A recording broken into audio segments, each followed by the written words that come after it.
yeah, we want retribution. Oh yeah, we want retribution. Oh yeah, we want retribution.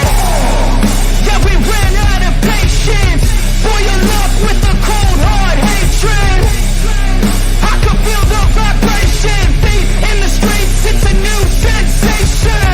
I wanna break faces on the pavement. I wanna make greatness look complacent. Adrenaline awakened, I can taste it. We can make an impact, grab and then take it.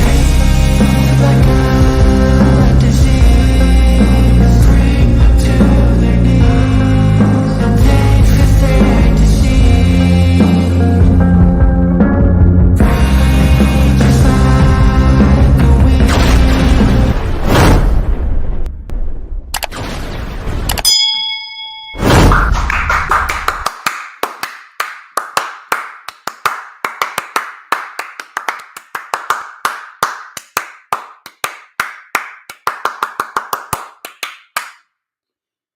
It is cold as a polar bear's nutsack outside. We got a lot of good material to talk about, and we got a nice early time. Well, not too early. It's only noon, but it's early for me because I usually do the stream at 1, but I got somewhere to be. I got to be on the road at 3:30 because I'm going to be heading down the shore for ISPW's first show in Barnegat, New Jersey. But regardless of that, I am here. I got a mic. The camera's on me, and that could only mean that it's Saturday. And you know what that means. We're live, ladies and gentlemen. I'm the one and only DJ Storms, and I would like to welcome each and every single one of you back here to the greatest fucking show on earth as we are streaming live across 4 different platforms, across 1, 2, 3, 4, 5, 6, 7 different accounts. And we got a shit ton of news, rumors, reports, and great material on the weekly shows to dissect and analyze. As of course, you already know who I am, Mr. Controversy and the operator of the Best Damn X, formerly known as Twitter handle, known to mankind. And if y'all could stop what you're doing and please just take a nice big inhale, and I want you to go, oh, you got to do it twice. So nice, you got to do it twice. And I want you to go, oh, you got to hit that hat trick. Got to hit that hat trick. So I want to hear you do it. I want to see you do it one more time. And I want you to go,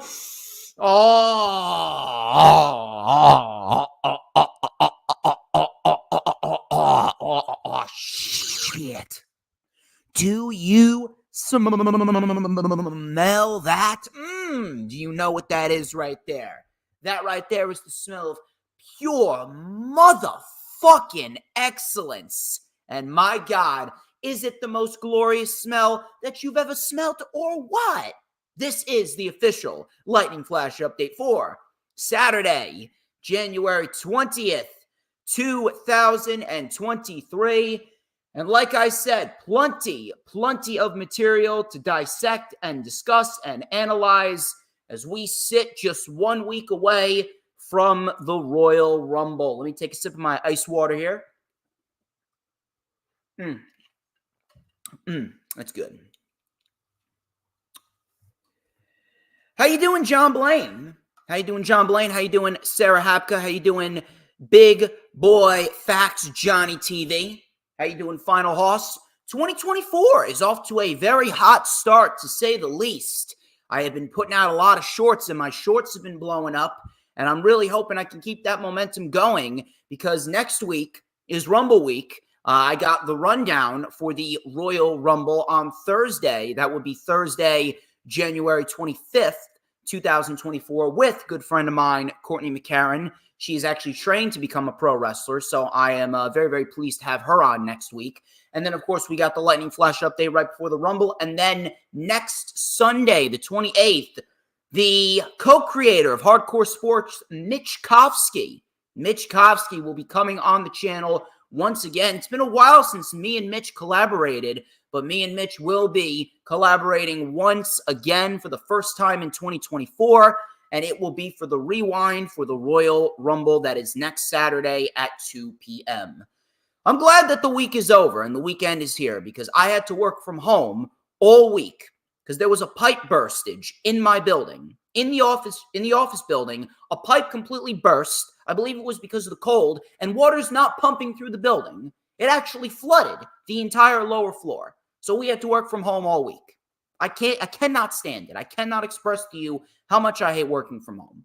But regardless, this isn't about my work week. This is about pro wrestling. We got a lot of topics to discuss, including Kazuchika Okada, the Rainmaker. Kazuchika Okada is leaving New Japan Professional Wrestling. We're going to discuss where he could end up and why he's left.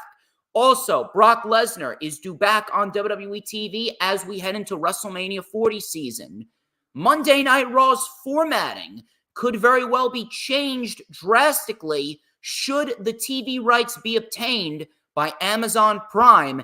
And Seth Rollins is injured as we head into WrestleMania season. What is the severity of the injury? Can he make WrestleMania? And if he can't, what is the best course of action for the World Heavyweight Championship? We're going to discuss that and so much more. And we're also going to discuss whose fault it is that Seth Rollins got injured. And I'm going to throw out a spoiler for you. It is not Seth Rollins' fault, and I'm not even going to blame Jinder Mahal. Even though he's terrible at his job, he is not to blame for Seth Rollins' injury. I'm going to talk to you about what the problem with Seth Rollins being injured really is and who is to blame. Hope you guys are having a wonderful weekend. James Punaseca, no one else is having an issue. No one else seems to be having an issue with the audio. Is it just you, or is the connection over there a little faulty? Because as far as I know, the audio is just fine. Let me go check. Let me make sure I can listen to myself. Oh, yeah. It's fine. It's fine. It's completely fine. So, obviously, you guys already know the drill. Be sure to like, comment, and subscribe. Check out all those links in the description. Make sure that you are following me on social media at HistoryMakerDJS, both on X and Instagram. You can add me on my personal Facebook as well. For collaborations and business inquiries, please send me an email. All collaborations and business inquiries, you can send me an email, StormsTakeOver@gmail.com. That link is in the description. Like the official DJ Storms business page, and I may just send you an invite to join the official DJ Storms posse group on Facebook, that is. Once again, all the links are in the description, as well as the 2 links to my sponsorships. Brittany K, she does beautifully crafted designs and drawings on her iPad from scratch of pro wrestlers. She also does YouTube thumbnails. I referred Nick Fury of Furious Nation over to Brittany K, and he has loved what Brittany K has given to him. So if you guys are looking for some great drawings, some YouTube thumbnails, some Twitter abbeys or banners, she's your girl. Go check her out. Her X account is Brittany K5150, while her Instagram is Brittany K Designs. And of course, Corporate Information Systems. Corporate Information Systems, recognized by Forbes as one of America's best recruiting firms. If you guys are looking to help advance your career or help find the right candidates or help find the right clients, Corporate Information Systems is for you. Go check out their website. Their website is www.cisrecruiters.com. One more time, www.cisrecruiters.com. Go check out all those links in the description. Please make sure that you like the stream no matter where you're watching it from, whether you're watching it from Facebook, YouTube, X, or Rumble. We got a nice wide outreach, so there should be no reason why we have a small audience. Please make sure, share out the stream on all platforms, social media. Get as many people in here as humanly possible. It is vital that you do so. And of course, when you do so and you share out the stream on all platforms, social media, if you're watching on YouTube, whether it be my YouTube or the Hardcore Sports YouTube, please make sure you hit that subscribe button. Hit the subscribe button because it helps me out, helps Hardcore Sports out. We're on the road to 2,300 subscribers. We are just 31 subscribers away from 2,300, and we are less than 100 subscribers away from 1,000 on the Hardcore Sports YouTube channel. So please subscribe if you haven't already done so, and hit that notifications bell with a huge coup de grace, because that way you're going to know whenever I pop up on YouTube. Because whenever I pop up on YouTube, oh, baby, it is the best time to be on YouTube. Do you know why? Because it's the only time that you're going to get to see this glorious sideburn chin strap combination and this beautiful mustache right here. You already know what time it is, baby. Everyone's been waiting for it. Everyone wants to get their daily dose of it. You already know. Take a look at that right there. It is this beautifully crafted magical ace black comb. I got to blow on it. It is so sizzlating, and we're going to light it up right here on the LFU with a little and a dash of and a whole lot of because like hot, fresh flatbread pizza, meatball flatbread pizza right out of the oven, I am just so good. I am tasty, sizzlating, the most scrumptious snack in the IWC, and everybody wants a piece of the Stormsmeister. James Punaseca, why don't you head on over to YouTube? I'm not sure why you have it on no sound. I think you may need to check your connection, or you may need to check your Facebook live stream, whether it's on mute or not, because as far as I see, the sound's coming through just fine. Sound's coming through just fine on my end. I'm actually watching myself. I'm watching myself right here on my phone just to make sure everything is running smoothly, and I can hear myself just fine. So if I can hear myself just fine and no one else is complaining, I think that may be on you. I'm not sure what the problem is, but yep, there you go. On the Sidelines podcast, can hear you perfectly. I'm telling you, I got these mic issues already sorted out. I do. Sarah Habke, she can hear me just fine too.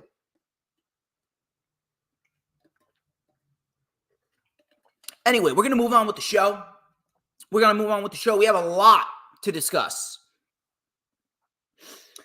Let's start off with this report. According to Dave Meltzer and according to NXT, it was actually stated on NXT this past Tuesday, Cora Jade suffered a torn ACL at an NXT live event, and she will be out for up to 9 months at the very least. Now, I am not a Cora Jade fan. She's very green. She's very bland. Her promo ability is very, very weak. And I've really, really hated the fact that WWE has put such a high goal for her to obtain, because they keep on saying that she's the next Sasha Banks, There's no such thing as a next Sasha Banks. I hate when people try to compare the present day superstars to the past superstars. I hate when people say, oh, this guy's going to be the next Undertaker, or this guy's going to be the next Stone Cold Steve Austin. This woman's going to be the next Sasha Banks. This person's going to be the next Bryan Danielson.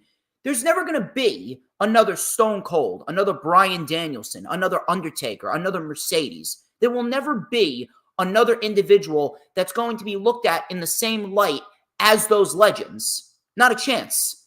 You're putting a ceiling on them that they're never going to break through. Why don't we focus on Cora Jade becoming the first Cora Jade, or Jon Moxley being the first Jon Moxley, or Nick Nemeth being the first Nick Nemeth, Adam Cole being the first Adam Cole, Dragon Lee, he's not the next Rey Mysterio, he's the first Dragon Lee. We need to stop putting that ceiling on everyone. However, she's been getting better at a snail's pace, but she's been getting better. I'm no Cora Jade fan, but I never want to see anyone get injured. I never want to see anyone without a means to support themselves. I never want to see anyone in a position where they can't do what they're passionate about. So I do feel bad for Cora Jade, and I do hope that she comes back as quickly as possible, and she comes back healthier than ever. Here was the shocker of the week. Kazuchika Okada. He's leaving New Japan Pro Wrestling. Now, Kazuchika Okada recently filed for a trademark for the name Rainmaker. It was submitted on January 12th under attorney of record Michael E. Dawkins. It was stated that it will be used for entertainment services in the nature of professional wrestling. Okada recently competed at the TNA Wrestling Snake Eyes tapings in Las Vegas after Hard to Kill, which he stated that he doesn't hate TNA anymore after making some derogatory comments towards TNA Wrestling. It was announced a couple of days ago, much to the shock of everyone, that New Japan Pro Wrestling and Kazuchika Okada will be parting ways. Okada is announced for the New Beginning event in Osaka, where he will be taking on Hiroshi Tanahashi. I believe that is on February 11th or February 12th. So I'm assuming that he's going to be finishing up with New Japan Pro Wrestling at that event. His contract, though, is officially coming up on January 31st. So we can rule out any possible predictions of him being in the Royal Rumble. Kazuchika Okada, he has been with New Japan Pro Wrestling pretty much his entire career. And many people can't even envision New Japan Pro Wrestling without Kazuchika Okada. However, it has indeed been confirmed that Kazuchika Okada will no longer be a part of New Japan Professional Wrestling within the next couple of weeks. Kazuchika Okada is fantastic. Matter of fact, before Roman Reigns was even thought of, even looked upon as the tribal chief, Kazuchika Okada, he was the real fucking tribal chief. He held the IWGP Heavyweight Championship for well over 2 years. We already know who the real tribal chief was, and it sure as hell wasn't Roman Reigns. Roman Reigns just stole the title from Kazuchika Okada. Kazuchika Okada was the tribal chief before tribal chief was even a thing. So we already know how good Okada is. We already know how much value Okada possesses. We already know that he is one of the best modern-day wrestlers that we've ever seen. Why is he leaving New Japan? Kazuchika Okada is leaving New Japan.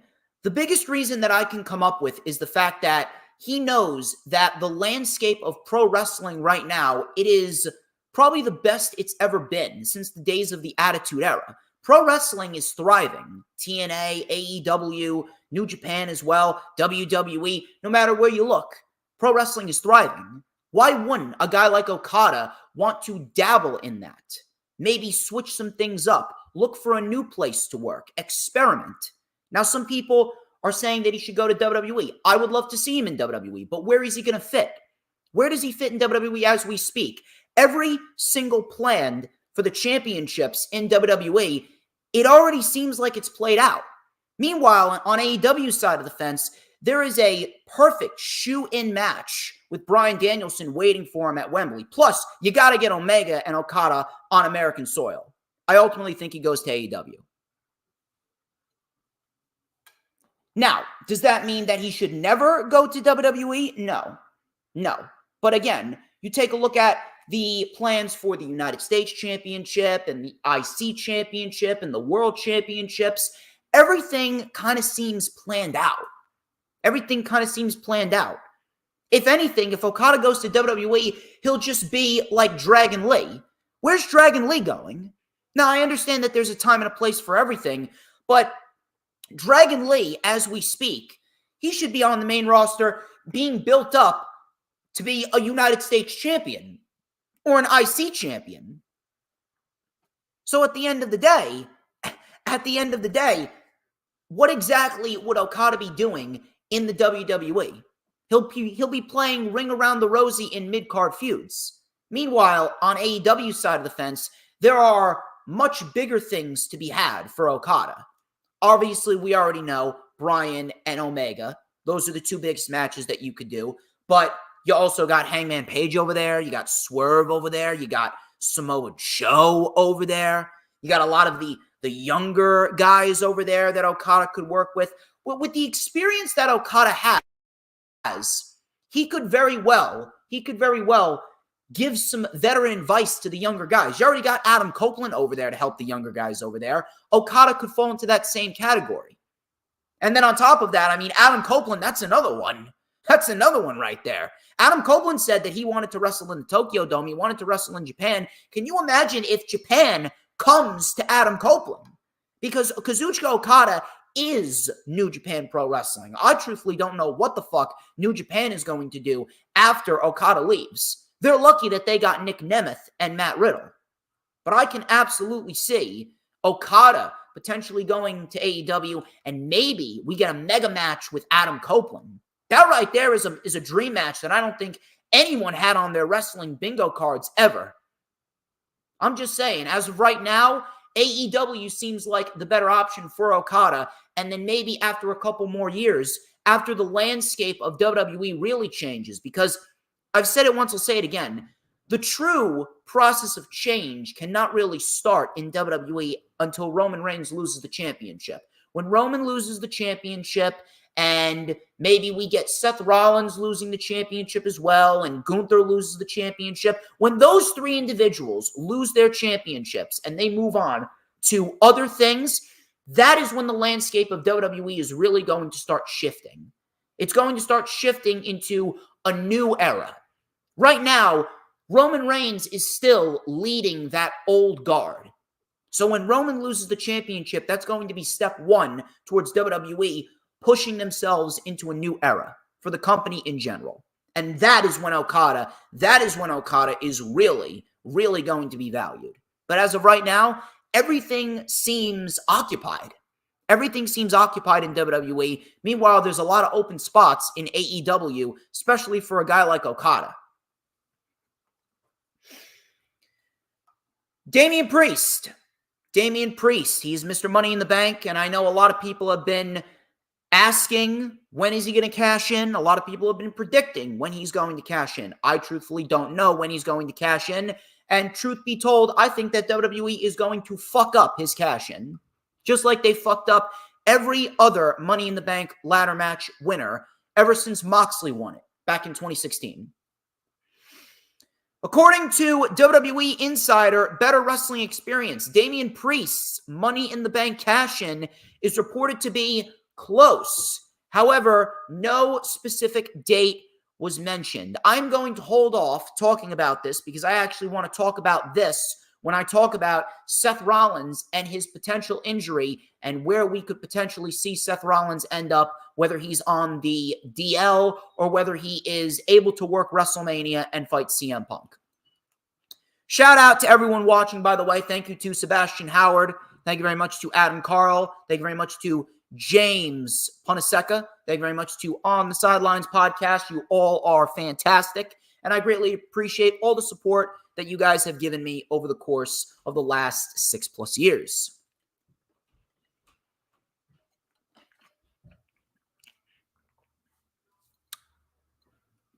Moving on here. According to Wrestling Observer Radio, Brock Lesnar is slated to be back on WWE TV very soon as we head into WrestleMania 40 season. Now, what do you do with Brock Lesnar? I personally don't give a fuck about Brock Lesnar anymore. I've been over Brock Lesnar. I've even stated that WWE should just pay Lesnar to sit out the rest of his contract because Lesnar has no value. He's a draw that doesn't draw. He garners no interest. He doesn't make the show better by any means. Lesnar, as we speak right now, is on the worst run of his entire career in the WWE.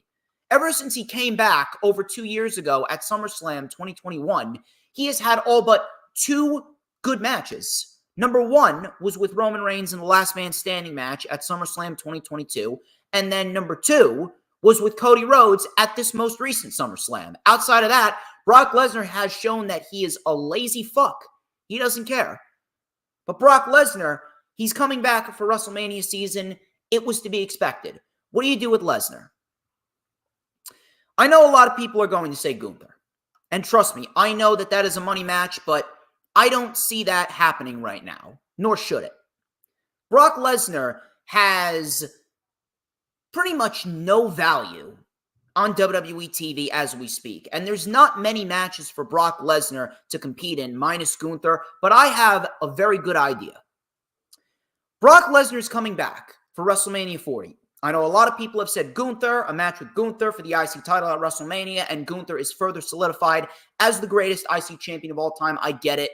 But right now, does WrestleMania really need that match? No. Right now, Gunther should have a date with Chad Gable. Gunther should not be relinquishing the IC title. He should be losing it to Chad Gable. You cannot have a title reign like Gunther's title reign and then use it to build up no one but himself. What does Brock Lesnar do? Instead of Gunther, why not Karrion Kross? Karrion Kross, he recently just got paired with the Authors of Pain, with the Final Testament. Maybe after this feud with Lashley and the Prophets, why not do Kross and Lesnar? Use whatever value Brock Lesnar has to build up a new star. Keep the ball rolling with Karrion Kross, and then maybe after Karrion Kross beats Lesnar, maybe he can challenge for a world title afterwards. I'm just saying. Just think about it. I don't think anyone has ever predicted Karrion Kross versus Brock Lesnar. Plus, on top of that, Karrion Kross would look legit against Brock Lesnar.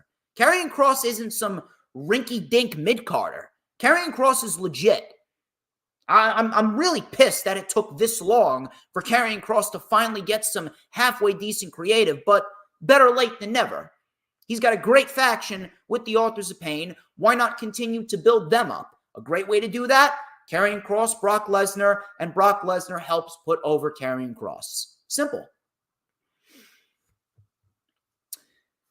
Sticking with Wrestling Observer Radio, Dave Meltzer talked about Julia's negotiation status with the WWE. Julia recently retained the New Japan Strong Open Weight Women's Championship against Trish Adora last weekend at Battle in the Valley.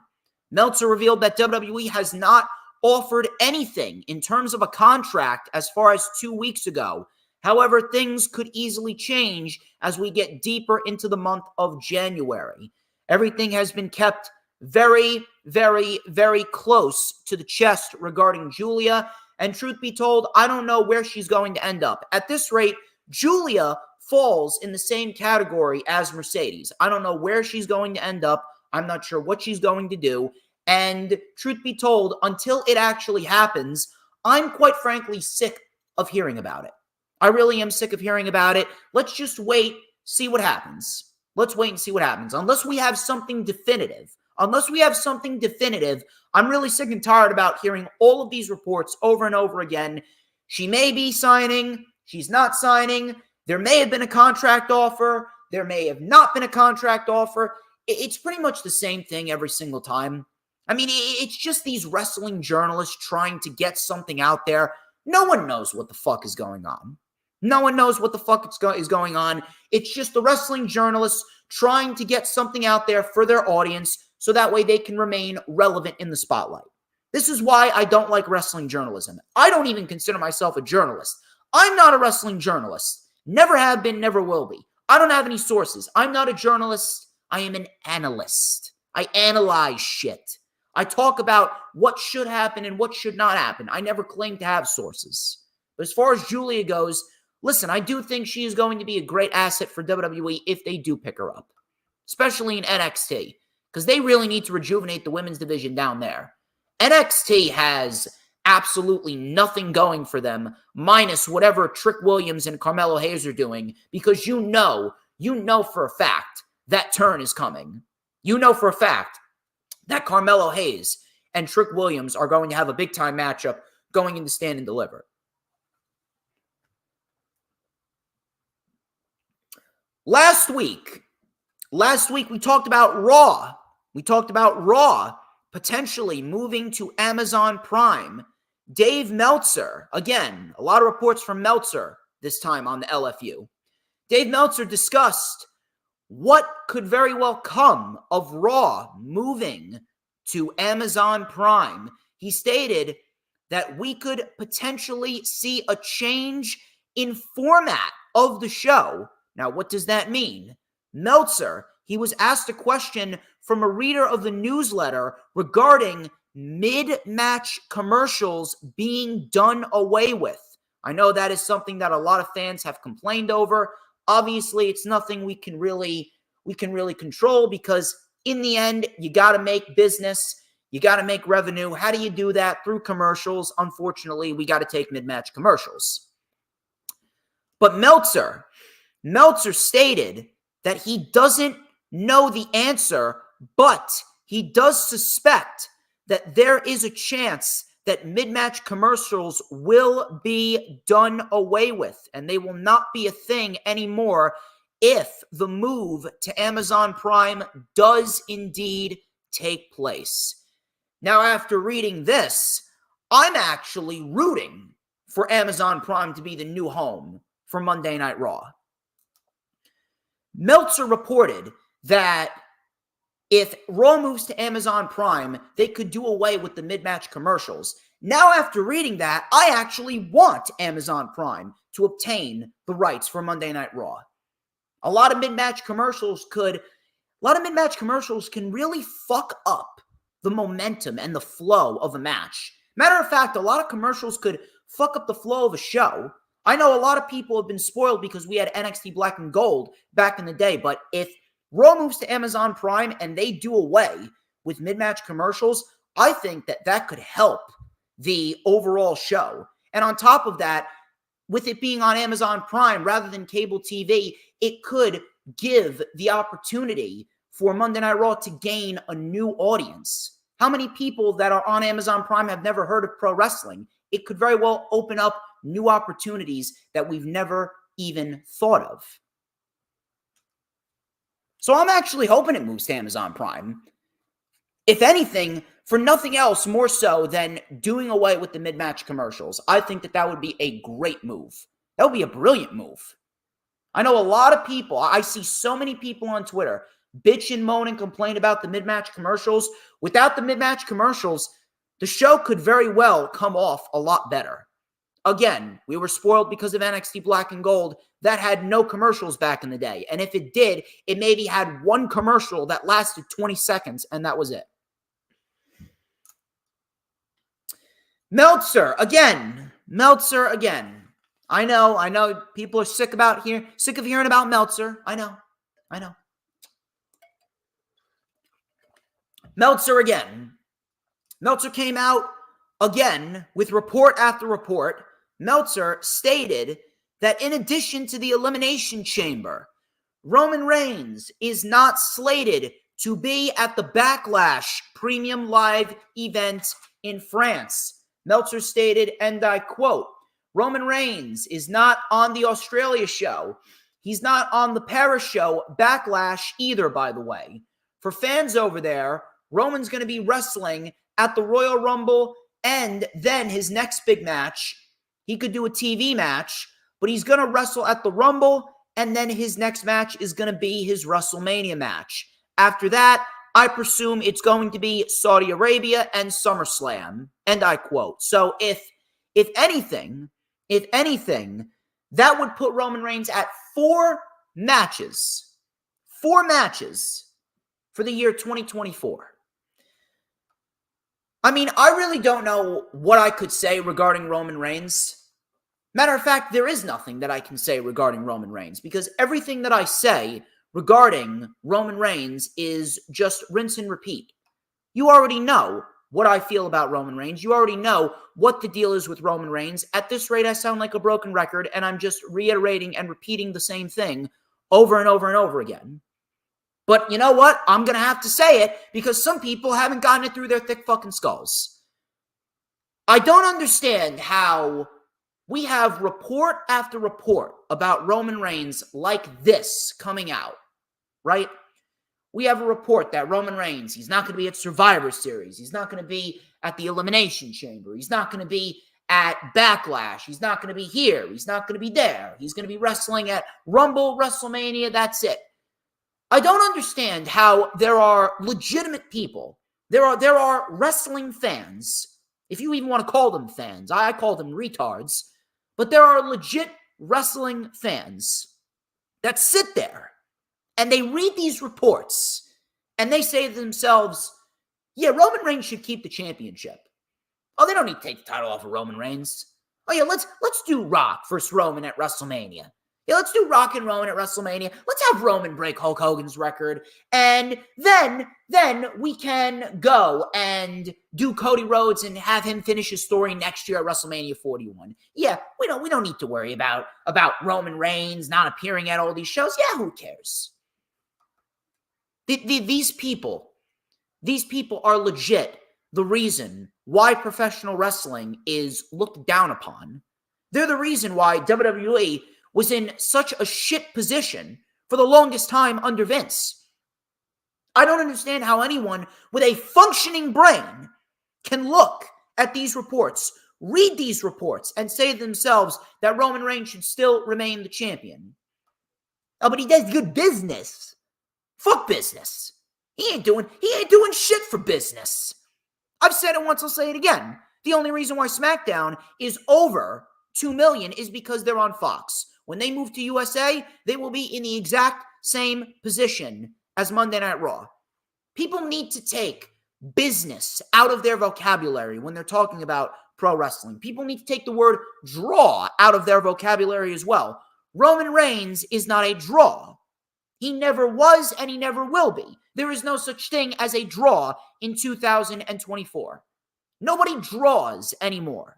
It's not about one person or a group of people. It's about the whole show. And on top of that, WWE has never had an issue with business. Do you know why business statistics is irrelevant? It's because no matter what WWE does, the money is always going to be there. WWE could literally pick out 15 raccoons from the streets of New York. They could put them in the ring, and they could have a fucking raccoon orgy for all 3 hours of Monday Night Raw. And guess what? They'll have a nice, easy $10 million flowing into their pockets the very next day. It doesn't matter what the fuck they put on their show. This company is going to make money to spite themselves. But I would rather them make money and put on an objectively good show than make money and give me shit. At the end of the day, you already know the drill. Roman needs to lose the championship. Yeah, he has to. He has to. There is no reason why Roman Reigns needs to hold the championship any longer. It doesn't make sense for him to break Hulk Hogan's record. At this rate, they're just padding his stats, and they're giving him a meaningless record for a meaningless title reign that started off great. And now it has just gone to complete shit because of the part-time schedule. I understand that people want to say, oh, Roman Reigns is an attraction. Okay, you can be an attraction, but you shouldn't be a champion. World champions need to show up on the show every week. You don't have to wrestle every week, but you should be showing up on the show every week, and you should be defending the championship consistently. If you're not, then you know what? You shouldn't be holding the championship. And the only reason why I am a little bit okay with Logan Paul being a part-time United States champion is because I know where it's headed. I know that Logan Paul is not pulling a Roman Reigns. Logan Paul is not going to pull a Roman Reigns. I know a lot of people have been bitching and moaning and complaining about Logan Paul. I promise you, Logan Paul is not pulling a Roman Reigns. He's not going to hold that championship for 900, 1,000, 1,100, 1,200 days. He's not. He's not. Do not worry. He is not going to do that. I promise you he won't. Logan Paul is the United States champion for one reason and one reason only. To get LA Knight over. LA Knight and Logan Paul will be your United States championship match at WrestleMania, and LA Knight will beat Logan Paul and win the United States championship. I promise you. I promise you that is the plan. But Roman Reigns, we need to get that fucking title off him ASAP. He is doing nothing to help the WWE, whether it be from a business standpoint or a creative standpoint. Sean Ross Sapp, he noted behind Fightful's paywall that at no point was Jinder Mahal or a Damian Priest cash-in ever on the table creatively for what happened on Raw. everything went according to plan, or at least almost everything went according to plan. Wade Keller of PW Torch reported that Seth Rollins was injured during his match on Raw. He was injured on his left leg. He injured his left leg late in the match and was helped to the back. He was able to put weight on it later. He was walking, but with a noticeable limp. He was reevaluated by WWE doctors earlier this week, and Fightful came out and reported yesterday that Seth Rollins suffered a torn MCL and a partially torn meniscus during the match with Jinder Mahal. Now, I don't want to act all down. I don't want to bring about a sense of doom and gloom, but this does suck. This does suck, and I do feel really, really, really bad for Seth Rollins. I can't imagine what he's going through. He was probably crushed. I do not want anyone to ever get injured, and I do not want anyone to ever be, like I said, same thing with Cora Jade. I don't want anyone to ever be without a means to support themselves, and I do not ever want to see someone taken away from the one thing that they love the most. And I know for a fact that Seth Rollins, he loves this business. He's passionate about the business, and the fact that he was injured is, it just felt like a kick to the balls. It really felt like a kick to the balls. Now, how serious is this injury? We do not know the full extent of the injury. We just know that it's a torn MCL and a partially torn meniscus. Now, if it was an ACL, he would have been out for 9 months at least. He would have been out for 9 months at least if it was an ACL. As far as we know, the ACL is fine. Thankfully, the ACL is fine. What do we do with the MCL? I'm no doctor, but I heard online that apparently a torn MCL and a torn meniscus, that only takes 6 to 8 weeks without surgery. Now, if you do get surgery, it could take a little bit longer. But as far as an MCL and a partially torn meniscus, thankfully the meniscus is not completely torn. So I think the meniscus should very well be healed a little bit quicker.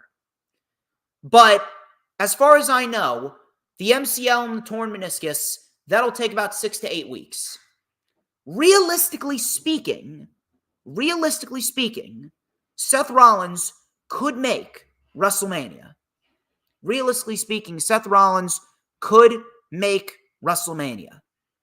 If he doesn't compete at the Rumble, he doesn't compete at the Chamber, if he's okay to travel, then just don't have him put any physical weight. Not even that. Just don't have him do any physical activities with the leg. Just don't have him do any physical activities that involve the leg. Simple. Don't have him do any physical activities, no working out, no CrossFit, no wrestling, no brawls. Don't have him do any physical activities while he's recovering. And if he's okay, then guess what? He'll be ready to go by the end of March.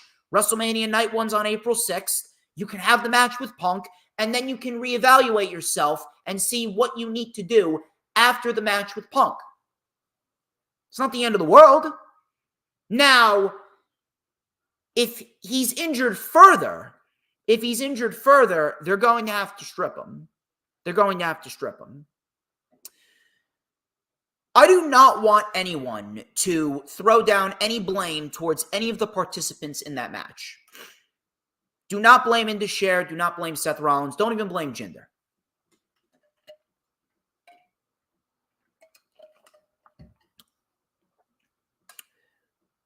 We all know that Jinder Mahal is a terrible pro wrestler. Should he be employed by the WWE? No. Should he even be in a wrestling ring? No. But he is not to blame. He's not to blame. Seth Rollins isn't to blame. Indus-Sher is not to blame. All of this falls on Triple H. Triple H, I don't know what the fuck he was thinking, or even if he was thinking at all. I don't know who the fuck thought that putting Jinder Mahal in there with Seth Rollins, not even just Jinder, I don't even understand why putting Seth Rollins in there in a match this close to the Rumble, this close to WrestleMania season, after he just had a pay-per-view worthy match with Drew McIntyre back on day one, I don't understand why it was necessary. This all could have easily been avoided if you focused on building up a Royal Rumble match for Seth Rollins instead of wasting him in a meaningless 15-minute match on Monday Night Raw against Jinder Mahal. All of this falls on Triple H. I love Triple H just as much as the next guy, and I have an immense amount of respect for what he's done for the wrestling business, but in the end, Triple H should not, I'm telling you, should not have booked this match. Completely unnecessary. He shouldn't have even booked Jinder Mahal to be on the show to begin with. 1 week of Jinder Mahal having a face-to-face confrontation with The Rock was enough. But if Seth Rollins is severely injured and he needs to take time off and get surgery, what do? I know a lot of people have said Gunther. A lot of people have said have him win the World Heavyweight title. Maybe you can have him defend both the World Heavyweight title and the IC title against Brock Lesnar, and then relinquish the IC title on Raw. No, absolutely not. Gunther is going to be a world champion this year. Let's not get that confused. Gunther will be a world champion this year, but right now is not the time. Right now is not the time for Gunther to be a world champion. There's a time and a place for that. If I am going to strip Seth Rollins of the World Heavyweight Championship, and we can't do the match with CM Punk, and we'll have to wait, I'm still going forth with Punk winning the Rumble.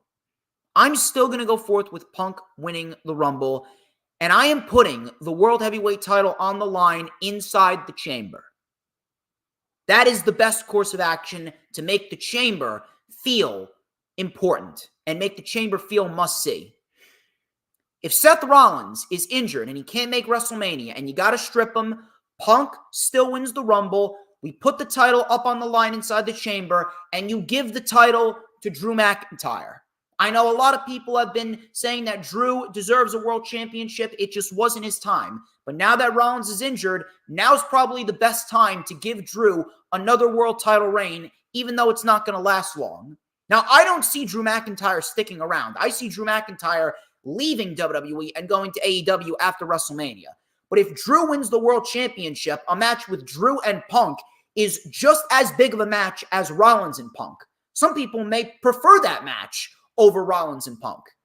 And then we get that match, 20, 25 minutes, and we have Damian Priest swoop in, cash in on Drew McIntyre. He wins the world championship, and then he goes into a feud with Gunther going into the summer of 2024. That's how you do it. I know a lot of people don't see Damian Priest as a world champion right now, but at this rate, you can't just have the Money in the Bank briefcase go to waste. You can't. You can't have the Money in the Bank briefcase go to waste. If WWE has the Money in the Bank briefcase go to waste again, then at this rate, you may as well just get rid of the concept. Drew McIntyre's contract, I believe, is up at some point after WrestleMania. So if Drew is still contractually obligated to WWE going into WrestleMania, and he can do WrestleMania, he can work WrestleMania, and then he can leave afterwards, then you know what? Just put the fucking title on him. Put the fucking title on him. Give him a 6-week reign. Do the match with Punk. Have Priest cash in. Priest wins the world championship. And then Priest and the Judgment Day go into a program with Gunther and Imperium. Gunther wins Money in the Bank, cashes in straight up at Bash in Berlin in his home area of Germany, Austria, that little area. That is his home turf. and then Gunther wins the world championship then. That way, it'll be a good use of Drew. It'll be a good use of Punk. It'll be a good use of Damian Priest. It'll be a good use of the Money in the Bank briefcase. And it'll be a good use of Gunther and Imperium. And Gunther can drop the IC title to Chad Gable at WrestleMania. So 3 matches for Monday Night Raw or SmackDown side, whatever you want to call it. The WrestleMania matches, 3 big WrestleMania matches: Lesnar, Cross, Gunther, Gable, McIntyre, Punk. This is only if Seth Rollins is injured. This is only if Seth Rollins is severely injured to a point where he cannot make WrestleMania. That's what I would do. No reason to have Gunther win the world title now. No reason to do a title for title match against Lesnar. No reason for any of that. But if Rollins is good to go within 6 to 8 weeks, then you know what? Go forth with the match with Punk. Go forth with it. And I really do hope that we get some good news on Raw. Shout out to Lisa. Shout out to Lisa. I'm very, very happy to see Lisa in the chat. It's been a while. I don't know where you've been, Lisa. I know you went blonde. You went blonde, and I've been seeing your pics. I've been liking it. It looks good. It fits. Lisa, you got to come on in more often. We need to get you back on the channel. Anyway. That's all I got for you with the news, rumors, and reports. Once again, I hope you guys are having a great time. And I hope that you guys are ready to talk some weekly shows. We got ourselves Raw, Dynamite, SmackDown, and Rampage. We'll start with Raw. Monday Night Raw was not bad. I don't want to say it was a terrible show, but it definitely feels like WWE is just coasting. It definitely feels like they're just coasting, and they're doing the bare minimum to get by. It's not horrible. It's not like Vince McMahon level show. I mean, Vince McMahon shows were just unwatchable. But the Triple H shows going into the Rumble, I mean, the Rumble kind of sells itself. It's kind of just there. The first hour of Raw was very good. The first hour and a half, actually. The first half of the show was very good. The second half of the show, it kind of dipped. So Cody Rhodes kicked off the show. Raw actually had a new set. Oh, and by the way, Monday Night Raw did not sell out either. They barely had 6,000 people in there, and it was not because of the snowstorm. I hope that people aren't using that as a bullshit excuse. But yet you wanna rag on AEW for not selling out their arenas. Meanwhile, WWE, they can't even sell out their arenas on a weekly basis. Suck my dick. So Cody Rhodes, he talked about defeating Shinsuke, and he talked about the reason why he came back to the WWE.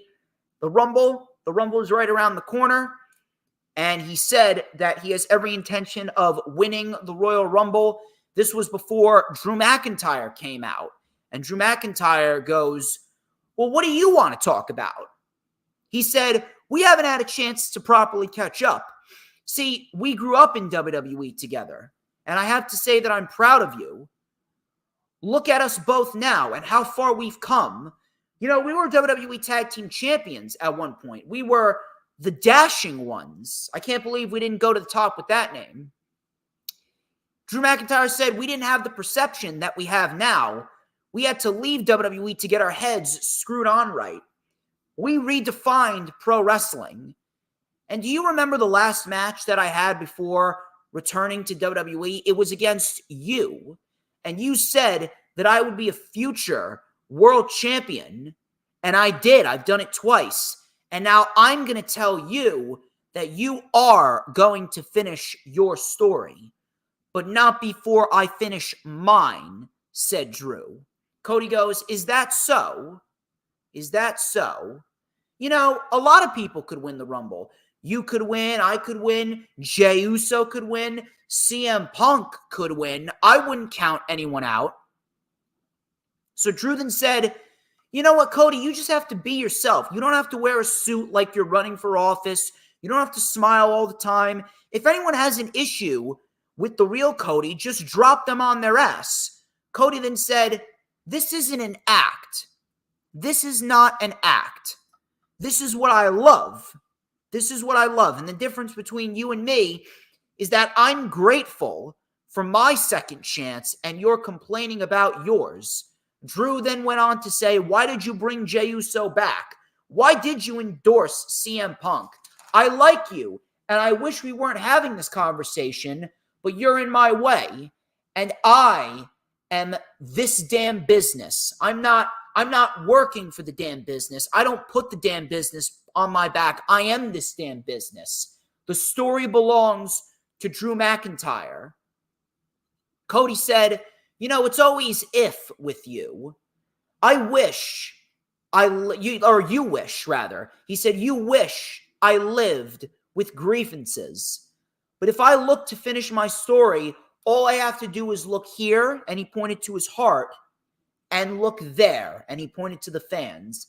And then he goes, let me ask you a question, Drew. Something about our last match that we had before you returned to WWE. Who won? I thought this was fantastic. Excellent. Excellent stuff. And I'm going to tell you this one more time. I said it last week. I'm going to say it again. The Royal Rumble match in general has been built up on its own. The Royal Rumble match in general is always built up by itself. WWE never really puts any real true build into it. But Triple H has really turned that around. This is the best build for the Royal Rumble match itself that we've seen in the last decade. This has been great. I've been loving the back and forth. And the best part about it is it's so unpredictable. It's so unpredictable. You don't know who's going to win. Royal Rumble is the 27th, Lisa. 27th, next Saturday.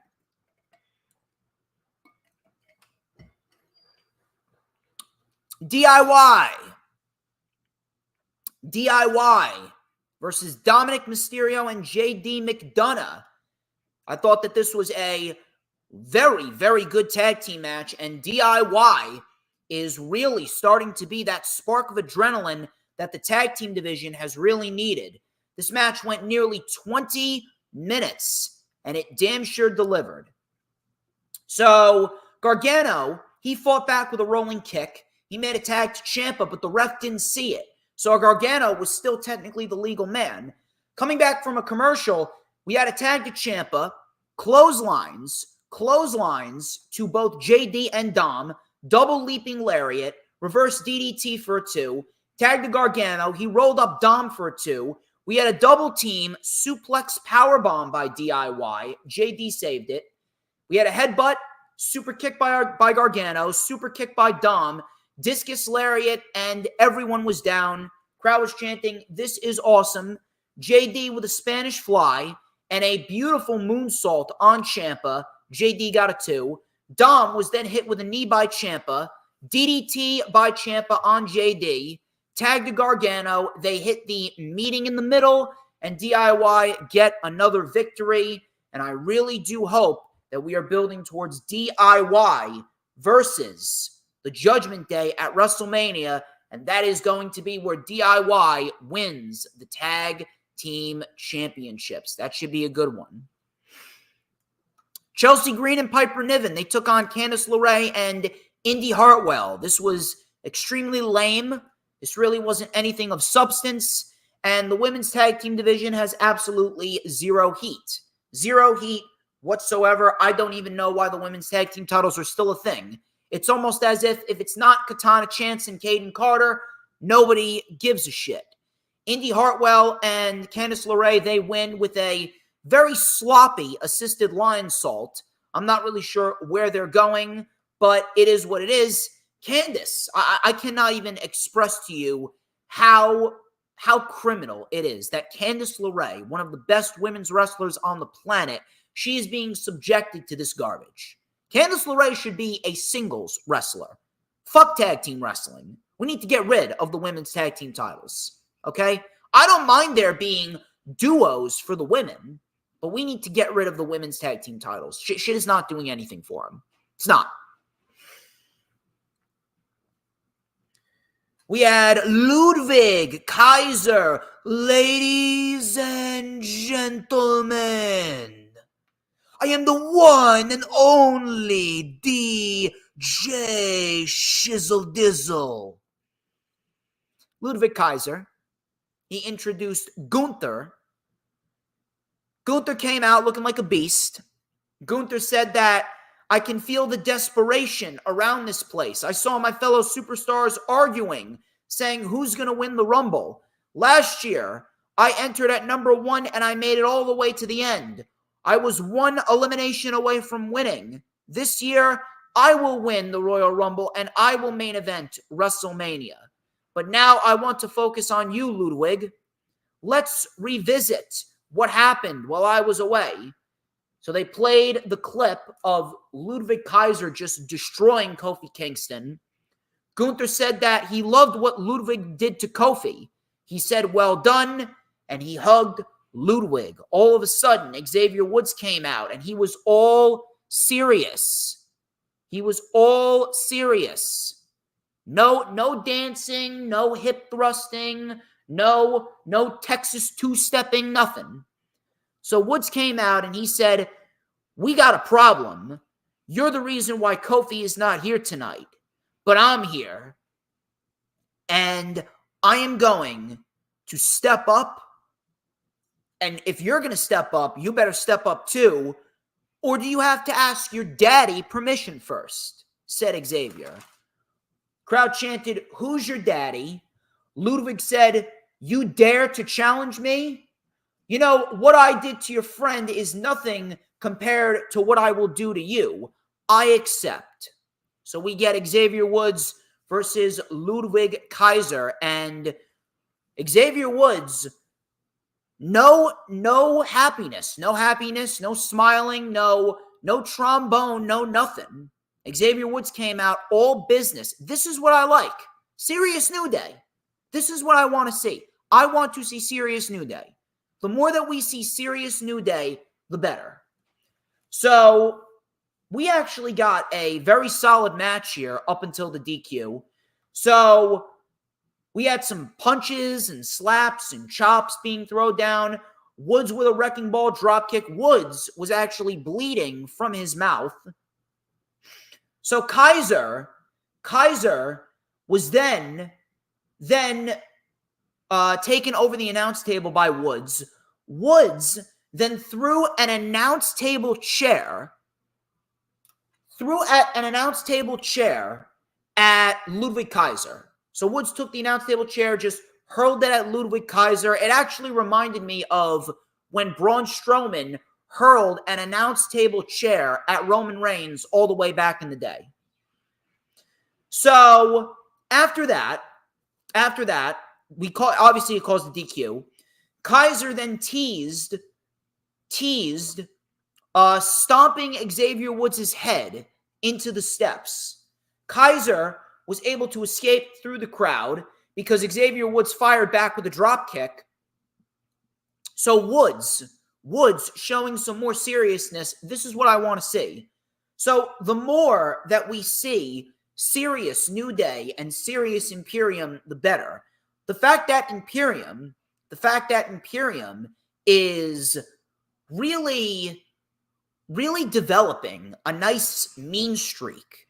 That right there is going to help them in the eyes of the fans. They will be taken more seriously. It's not just Gunther that's being taken seriously. It's going to be Vinci and Kaiser being taken seriously as well.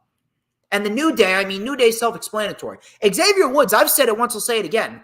Xavier Woods has been held back. The New Day has held Xavier Woods back, and I really do hope that we will do away with the New Day shit, because Xavier Woods, he has the potential of being a great singles wrestler. So afterwards, Kaiser continued to attack Xavier Woods in the back before Jey Uso came in and saved Woods. So I'm assuming they're building towards Jey Uso versus Gunther. I don't know when that's going to be, but I'm looking forward to it. I'm looking forward to that. Akira Tozawa. He took on Ivar. Tozawa actually won this. I don't even know why this was even on the fucking show, to be quite honest with you. Tozawa won this with a sunset flip powerbomb, and then afterwards, Valhalla and Ivar attacked Maxine and Tozawa afterwards, and Ivar delivered a moonsault to Tozawa. Why do we need to see this every week? I swear to God, it's like the first half of the show felt like a Triple H show. The second half of the show felt like a Vince McMahon show. We've seen Ivar versus Akira Tozawa several times on Monday Night Raw.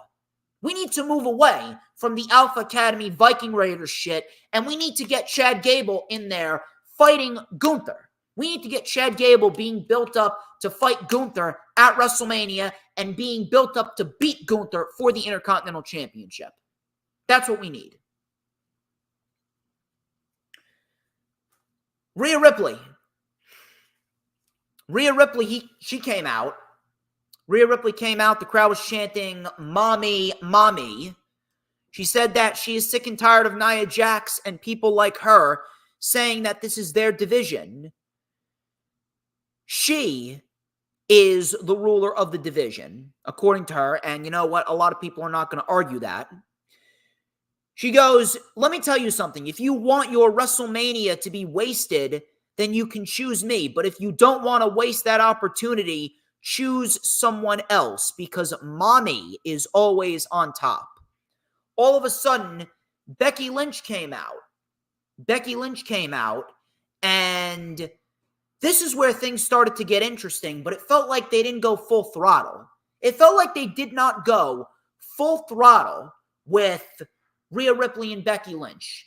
This seems like the WrestleMania match, but it feels like they barely gave you an appetizer here. And I'll explain what I mean. So Becky came off great here. So Becky says, here we are, two different women with two different journeys. We went from being afterthoughts to the faces of our division. But the difference is, one main evented WrestleMania, one did not. One has the strength of a bear, one has the heart of a lion. Here we are, two of the best, but there is a voice in my head that's saying, I think you might be better than me. I actually like that line. And you know what? I agree with Becky. Rhea Ripley is better than Becky Lynch. I prefer Rhea Ripley over Becky Lynch 8 days out of the week, twice on Sundays. So Becky goes, I need to prove that you're not. I need to take that title from you. I need to win the Royal Rumble. And at WrestleMania, it will be Mommy versus the Man. So I liked what Becky said. I really liked what Becky said. Rhea, it seems as though they didn't even give her a rebuttal. All Rhea said was, well, you know what? You're not the only one that's looking for you to win the Rumble. She's not the only one that wants her to win the Rumble. I want you to win the Royal Rumble too. So I'll see you at WrestleMania. And that was it. I really don't understand why exactly did you have Becky come out there, and why did you have her cut this promo on Rhea, and then we don't even get a rebuttal from Rhea? That's the only thing that I had an issue with here. I had no problem with what Becky said. I loved what Becky said. But Rhea, I mean, they gave her nothing. Rhea Ripley can cut a promo. We all know this. Rhea Ripley knows how to cut a promo with conviction. I remember her cutting a promo on the Raw Women's Division a couple of months ago leading up into Crown Jewel. So Rhea Ripley, we all know that Rhea Ripley has the ability to cut great promos. But I don't know why they didn't give her the opportunity to do that against Becky. See, it just seemed very, very odd. The Miz and R-Truth versus Finn Balor and Damian Priest. I do not give a shit. I could not give a shit. You could not pay me enough to give a shit. At the end, the Judgment Day end up getting the win. The South of Heaven by Damian Priest. And Finn Balor pins R-Truth. That was pretty much it. This shit with R-Truth and the Judgment Day, this shit is not funny. This shit is not funny. This shit is not entertaining. I've said it once, I'll say it again. R-Truth, I don't give a fuck how funny he is. R-Truth is ruining the Judgment Day. The Judgment Day should be being built up as a serious faction, a serious threat, a legit faction that could stand against anyone that is put up against them. And they're mingling with R-Truth. I don't give a fuck how much money he's making them, kayfabe-wise. I don't give a fuck what he's doing. I don't give a fuck if he's the number one merch seller on WWEshop.com. I do not give a fuck. The Judgment Day R-Truth shit sucks. The Judgment Day R-Truth shit is just beyond cringe. The Judgment Day should be being built up for DIY and a tag team title match. The Judgment Day should be built up for Damian Priest to cash in at WrestleMania and become the world champion. The Judgment Day should be being built up for a feud with Imperium in the summer. Not this shit with R-Truth. I swear to God, if R-Truth is the reason why Damian Priest fails at his cash-in, I am really going to be fucking pissed. I am legit going to be pissed. And I will advocate for Money in the Bank to go away. Shayna Baszler and Zoe Stark versus Tegan Nox and Natalya. Again, we saw this match 2 weeks ago. Why are we doing rematches here? Matter of fact, what the fuck are we doing with Shayna? What the fuck are we doing with Shayna? It's unbelievable. Shayna Baszler should have been the one built up to beat Rhea Ripley. Fuck Liv Morgan. Fuck Becky Lynch. Shayna should have been the one built up to beat Rhea Ripley. And the fact that she's mingling in a tag team with Zoe Stark, that shit right there really gets under my skin.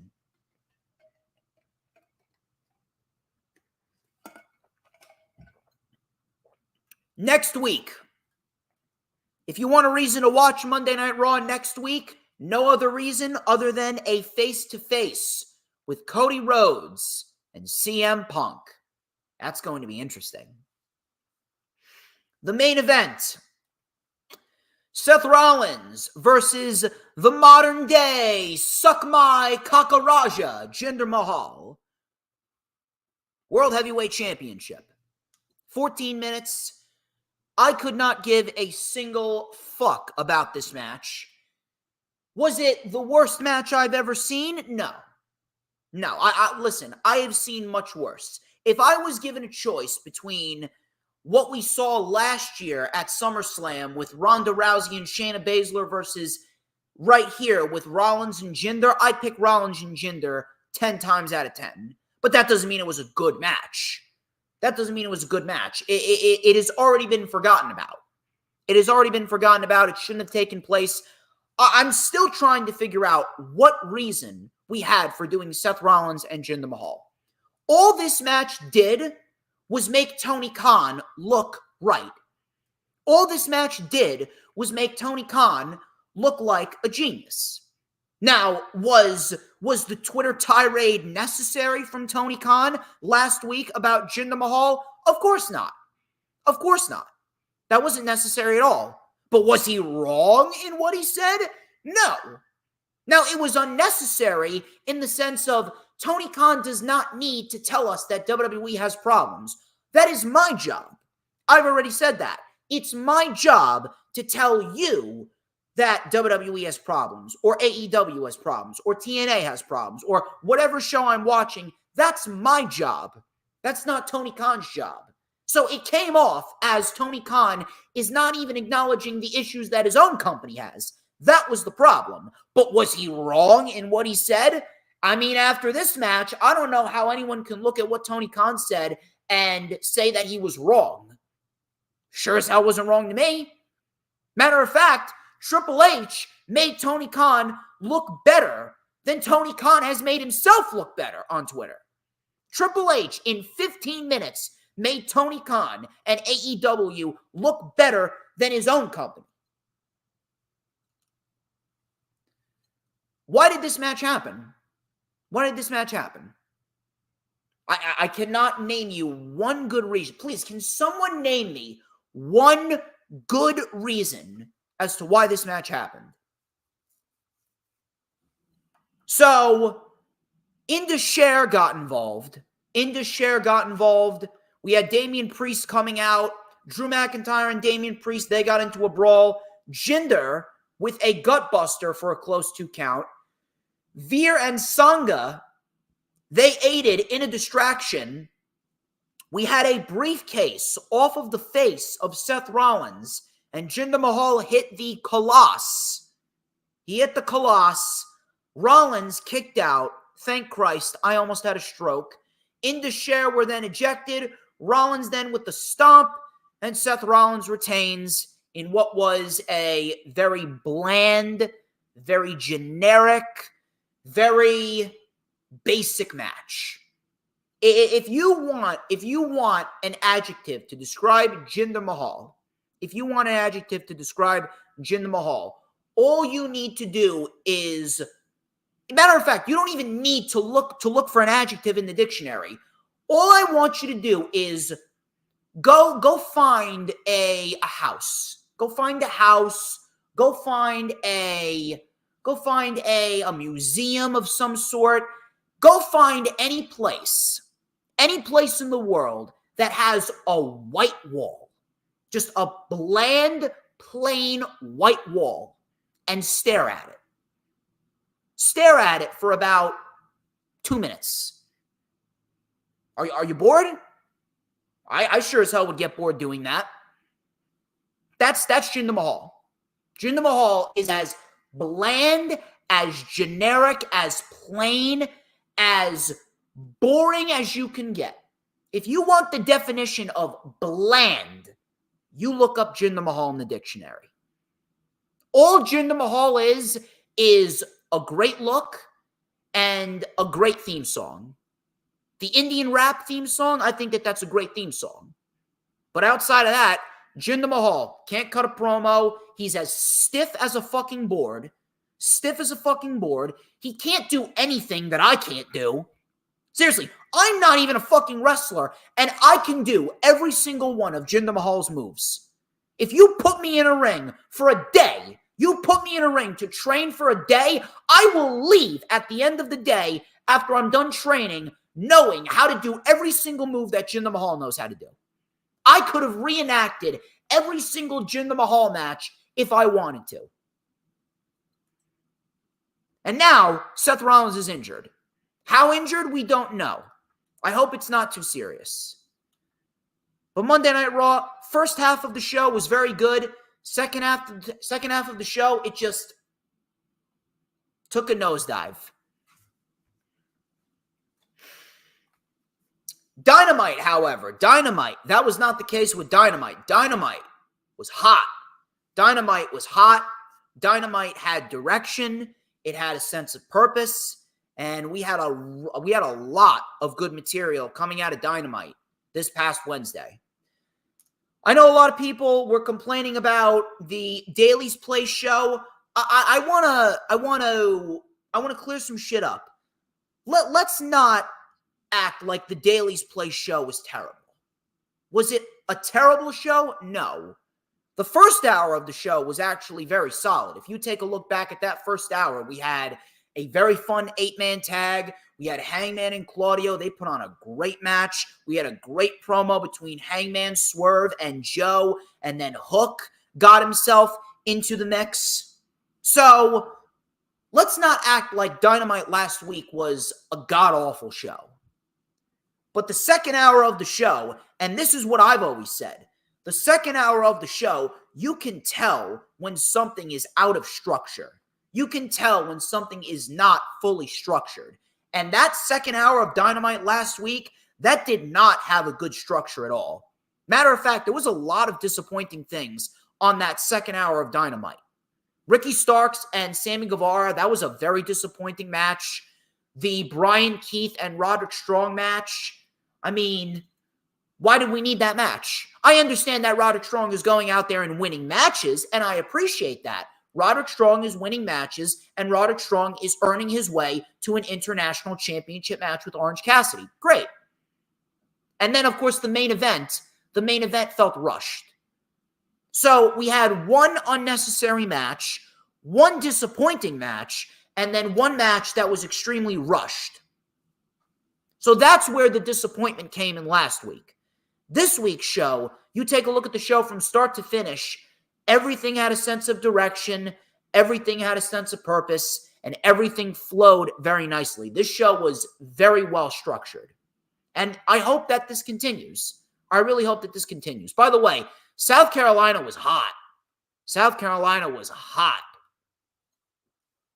So Christian Cage and Dustin Rhodes, they had a match for the TNT Championship. Crowd was chanting, "Christian sucks." The only issue that I had with this was the fact that this match came about after Dustin got one win. Dustin Rhodes got one win. He got one win last Saturday on Collision, and nothing came about. Nothing came about but a title match. I understand if you want to put a title match on Dynamite. That's fine. But if you're going to do that, why don't you have Dustin Rhodes on the show more consistently, winning matches? If he would have gone on a 3-4 match winning streak, maybe I would have been a little bit more accepting of that. But why did this match come about after just one victory for Dustin Rhodes? It just kind of seems lame.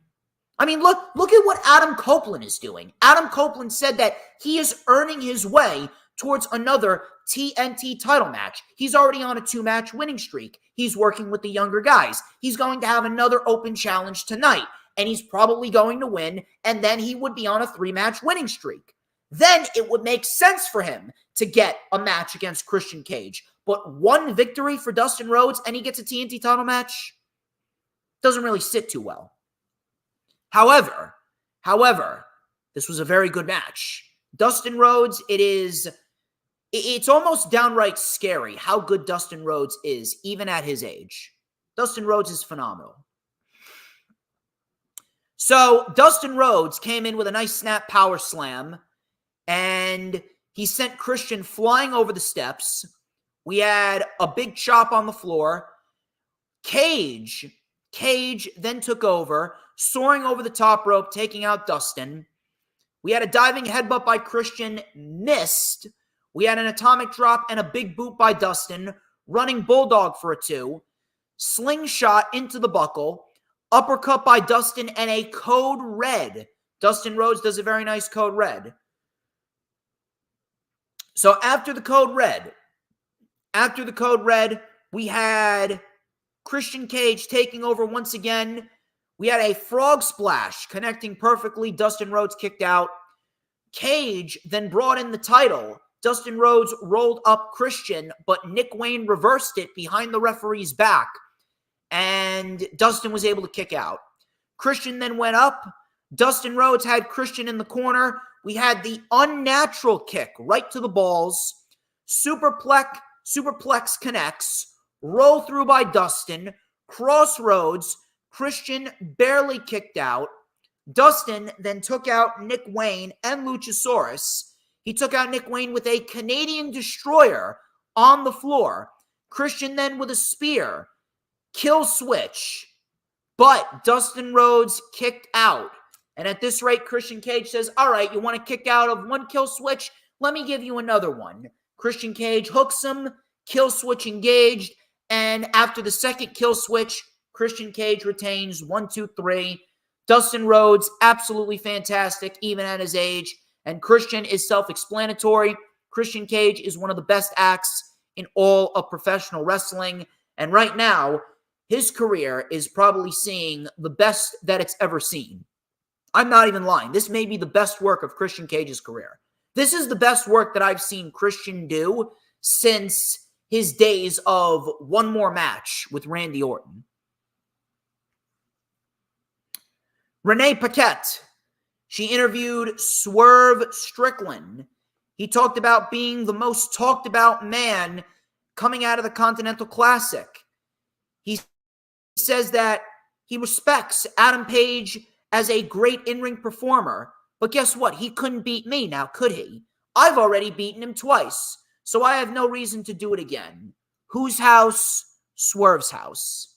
I mean, after that line right there, there's no doubt in my mind that there needs to be a match 3. There's got to be a match 3. There's no reason why we need to have a triple threat match with Hangman, Swerve, and Joe. There's no reason why we need to have Swerve win the world title yet. Samoa Joe should not be a transitional champion. Samoa Joe should not be a transitional champion whatsoever. Samoa Joe needs to have a solid reign with the world championship. Samoa Joe needs to hold that title till at least Double or Nothing. That's the best route to go. Samoa Joe, he is way too good to just be a transitional champion for Swerve. You elected to give Samoa Joe the championship because of the simple fact that he has worked his ass off and he has shown that he has the best interests of AEW in mind. You do not treat that lightly. You do not treat that lightly, and you do not treat that with anything but respect. Joe should hold that title till Double or Nothing. Swerve and Hangman, Part 3, put them in a steel cage and let them beat the fuck out of each other. Who does Joe get? Jon Moxley. Give him Jon Moxley or Bryan Danielson and have Joe beat one of those two. Simple. Orange Cassidy and Trent Beretta, they took on Penta El Cero Miedo and Commander in tag team action. The crowd remained hot. The crowd remained hot for Penta. They were chanting Cero Miedo all night long. So we had a super kick by Penta. We had Commander coming in with a tope suicida on Orange Cassidy. Trent tagged in. Trent with a half and half suplex. By the way, Trent is severely underrated as an in-ring performer. I cannot tell you how good Trent Beretta really is. So Trent came in, and Trent, he was caught with a tope con hero by Commander. Penta hit the Made in Japan. Cassidy kicked out. We had a satellite DDT on Penta, tagged to Trent. He then bashed Commander. We had a mousetrap pin by Commander for a 2. Enziguri by Penta. Destroyer on Trent. Tightrope splash by Commander. Cassidy was able to save it. Commander then went up top. He went for the Phoenix Splash, but he missed it. Trent with a running knee. Penta was caught with a beach break. Orange punch to Commander, and strong zero by Beretta, and Trent Beretta picks up the victory. One thing I want to bring up before I move on, Trent Beretta has been experiencing some heel mannerisms. If you've been noticing, he's been working a little bit more stiff. He's been working a little bit more intense. He looks a bit disgruntled. So if anything, I could definitely see a little mini feud with Trent and Orange Cassidy sometime after Revolution. I think that would be great for both men. So the match itself was very good. As expected. There's no way it was going to be bad. So we had the Undisputed Kingdom come out. Roderick Strong, then he goes, let's calm down. So Strong was trying to ease the tension. He goes, I know you heard me say it to others, but I came out here to say it to your face. So take your glasses off now, said Roderick Strong. Orange Cassidy, he's just lay back, just chill. Orange Cassidy's just exuding the I don't give a fuck attitude, playing mind games with Strong. Strong goes, let me tell you something. We could end you right now, but we are not going to do that. You've been a fighting champion, but yet tonight you decided to compete in a tag team match. Is it because you have nothing left, or because you know that I'm coming for it and you can't face it? So the crowd then started chanting, shut the fuck up. Cassidy then said, let's do it tonight then. So Strong said, no. See, you're going to have to wait till March 3rd live on pay-per-view, and I want you to live with that fact. Wake up every day for the next 6 weeks knowing that you're just keeping my title warm for me. This was perfect. Perfect. I love it. This is what they need to do. They're announcing matches in advance. Exactly what we needed. Announce matches in advance for the pay-per-view to get people hyped up. We already got Sting and Darby versus the Bucks. Now we got Orange Cassidy versus Roderick Strong for the International Championship. I love it. It is so perfect. Perfect and simple. I'm loving it. I'm absolutely loving it.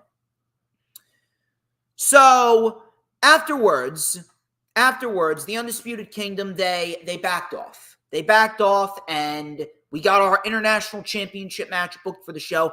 One thing I want to say before I move on, people were saying that this was a bad promo. I'm not sure what the fuck you're watching. I don't even know what the fuck you want. Bad promo? How is this a bad promo? Bad promo? Listen, Roderick Strong, he's no Rock. He's no Stone Cold. He's no Undertaker. He's no Adam Cole. He's no MJF. He's no Cody Rhodes. But that doesn't mean he's a bad promo. Roderick Strong came off with conviction in this promo. He came off with conviction. He threw down a lot of truth, and he got great heat. You're not going to get a Rock-style promo. You're not going to get a Cody Rhodes-style promo from Roderick Strong. Roderick Strong, at the end of the day, he is not a great promo, but when you give him the opportunity to speak and when you put him in the right role, Roderick Strong is going to go out there. He's going to say what he needs to say. He said it with conviction. He came off great, and he got a great reaction for it. What more do you fucking want? Bad promo? No, I don't know what the fuck y'all are smoking. This just goes in line with the blind hatred for AEW. It just goes in line with the blind hatred for AEW. It's nothing new. It's nothing new. I know it doesn't bother me. It doesn't bother me. I just like calling out the blind hatred and making people look like retards. I mean, like everyone compared to me is a retard because I'm the smartest man alive, but that goes without saying. Renee Paquette. She interviewed Hangman Page. Hangman talked about treating the world title with reverence. And he will keep the title for as long as he can. He then mentioned Swerve, thinking about him a lot. I'll be watching that main event. And Hook, if you win, God be with you if it is you. So, obviously, Hangman and Swerve, they're still tied up, and I'm still going forth with it. Hangman, Swerve, Revolution, Steel Cage. We had a celebration of life for Mark Briscoe and the Briscoe family. They had a ceremony, a little mini ceremony for the 1-year anniversary of Jay Briscoe's passing. So Mark Briscoe came out. He showed South Carolina some love. He talked about how his nieces were in the car with Jay when Jay passed away. And he said that the doctors told his oldest niece that she'll never walk again. But then she came walking out through the back. And he goes that God is on the throne because we them boys, and we always going to be doing this. We love y'all. God bless y'all. I thought this was very heartfelt. I thought this was very, very, very, it was, I'm telling you, I really didn't expect to get choked up, but hey, we got choked up.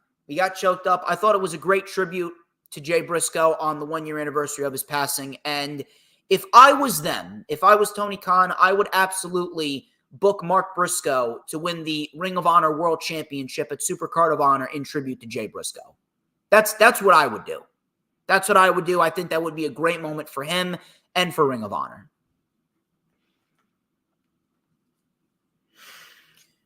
Renee Paquette. She sat down with the Young Bucks, and I was very interested in hearing what they had to say. They came off great, the Young Bucks. So Nick Jackson said, listen, Renee, I don't mean to cut you off, but call us by our God-given names, Nicholas and Matthew Jackson. So very professional, very cocky. You got the fucking mustache and everything else is clean shaven. You got the black and white suits. So he goes, it's time to take our jobs a little bit more seriously now. Matt Jackson said, what would you do to preserve your life's work, your baby? Would you be willing to lose your relationship with coworkers? Hell yeah, and I would do it all over again, says Matt Jackson. He goes, we became too reliant on the stars of the past. We had a vision to change the world, but somewhere it got lost. So we had this mentality to push the old out and bring in the new. We lost our way, and the perception of the company was different, and we leaned too much on the stars of yesterday. Cancerous superstars. But that's not Sting. That's not Sting, said Matt Jackson. You see, Sting doesn't represent any of that. Sting doesn't represent any of that cancerous, toxic, outdated mentality. Sting is a great guy, but it's about the era that Sting represents. It's about that old guard. It's not about him being cancerous. It's not about him being toxic. It's not about him wanting to take all the glory for himself, but it's about what Sting represents. And Sting represents that old guard. And if it means that we need to take care of that last of a dying breed, then we will say goodbye to Sting and we will do what we need to do to preserve our creation. And Nick Jackson then said, listen, as EVPs, we're going to pull some strings. We got a meeting to get to. And that was it. Brilliant. This is going to work. This is what we need. The Young Bucks came off like cocky, conceited pricks. Do more of that. Do more of that. Matter of fact, turn that shit up all the way to 1,000 and do not turn it back down. This is going to be a great change of pace for the Young Bucks, just coming off like complete fucking assholes. And this is what's really going to rejuvenate that love for tag team wrestling. Tag team wrestling is really, really going to be a key factor on AEW's show, especially over the course of the next 12 months. 2024 is going to be a resurgence for AEW, believe me. Bullet Club Gold, they took on the Mogul Embassy for the Ring of Honor World Six-Man Tag Team Championships. This was very fun. This was very, very, very fun. So, in the beginning, we had Bullet Club Gold being worn down by the Mogul Embassy before we had Colton Gunn coming in with a full Nelson Slam on Bishop Khan. We had a pounce by Leona, big seesaw powerbomb, and then an air raid crash. We had Austin saving the match. Leona then sent himself into the timekeeper's area. Cage was then sent to the post. Khan and Jay White were illegal. We had a Uranagi by Jay White, a discus lariat by Cage, 310 to Yuma on Cage. It was just mayhem. It was absolute mayhem. Nana then tripped up Jay White. Khan with a gut buster. Jay White kicked out. All of a sudden, in came Prince Nana with the belt, but Anthony Bowens took the belt away. White then hit the Blade Runner out of nowhere. 1, 2, 3. And we got ourselves new Ring of Honor World Six-Man Tag Team Champions. It is the Bang Bang Gang. Now, do we need less Ring of Honor on AEW? Yes, we do. Is Jay White above the Ring of Honor World Six-Man Tag Team Championships? Yes, he is. However, Bullet Club Gold winning championships, I mean, that should only be looked at as a positive. That should only be looked at as a positive. I don't understand how anyone can look at that and think this is a bad thing. I understand. Listen, I understand people's concerns, and I understand that we do not need Ring of Honor on AEW TV, but this is going to be a good thing for them. This is going to be a good thing for them because as we speak right now, there really isn't a place for Bullet Club Gold to be winning any championships unless what we're going to do is a unification match between the Acclaimed and Bullet Club Gold. Now, we don't really need that. We just need to get Ring of Honor off of AEW and on Ring of Honor.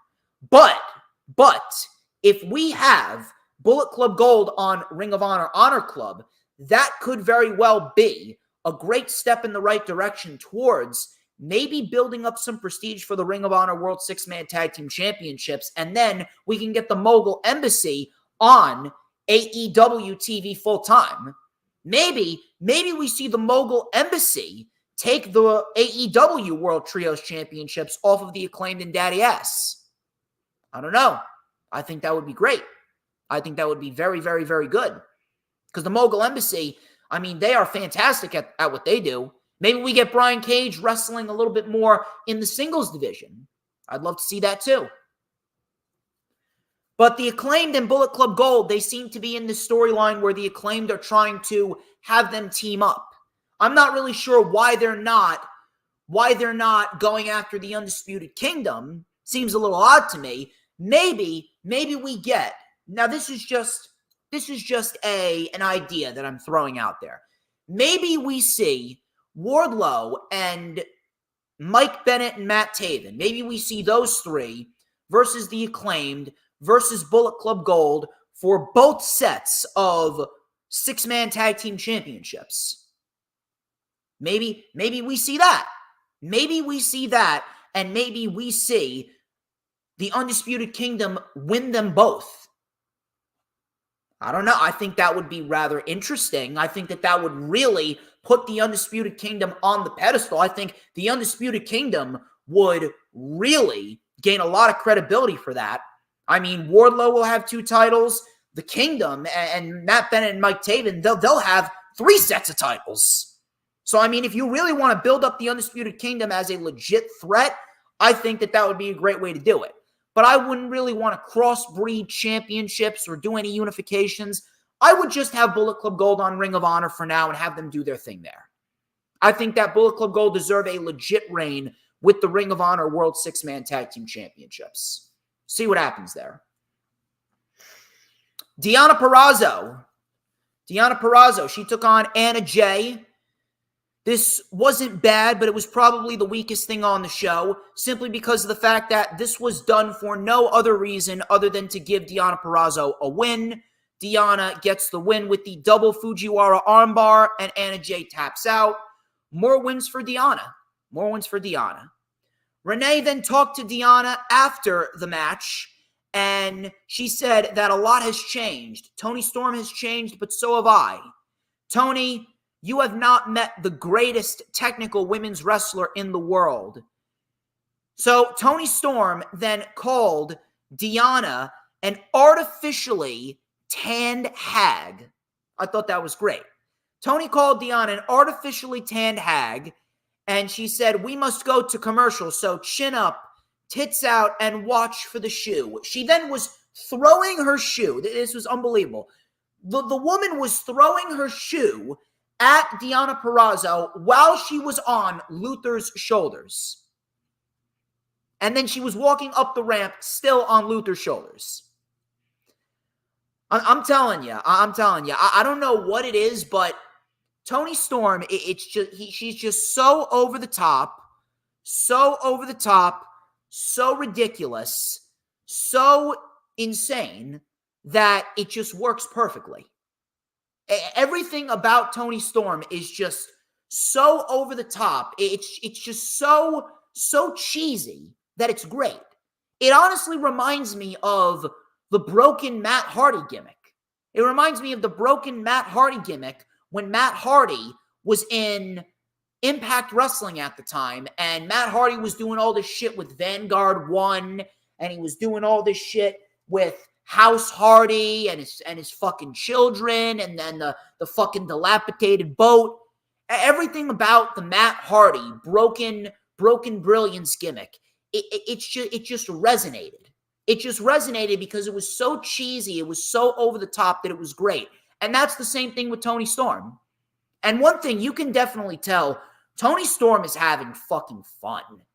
Tony Storm is having some fun, and I mean fun, with this gimmick. And I'm really looking forward to seeing what these two produce at Revolution. I'm looking forward to it. Private Party. They took on Top Flight. Private Party took on Top Flight. This was very solid. And the one thing that I loved about this match is the fact that the tag team division is slowly improving. If you've been paying attention, we've been getting some really, really, really good tag team matches this year.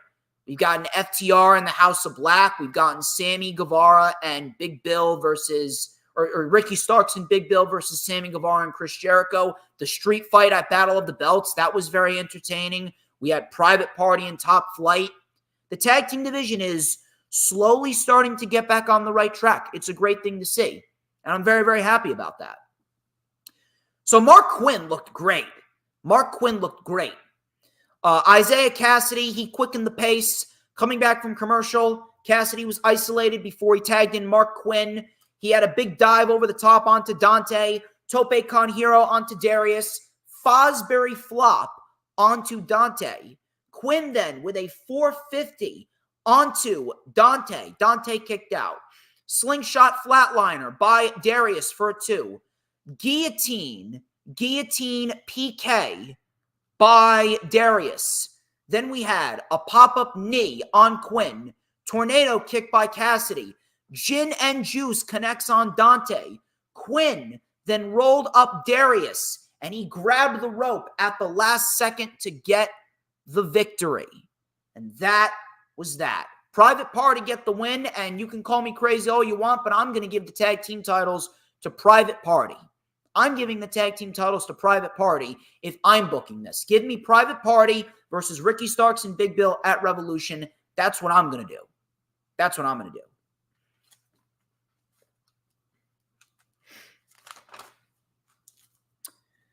Main event, Samoa Joe versus Hook for the AEW World Championship.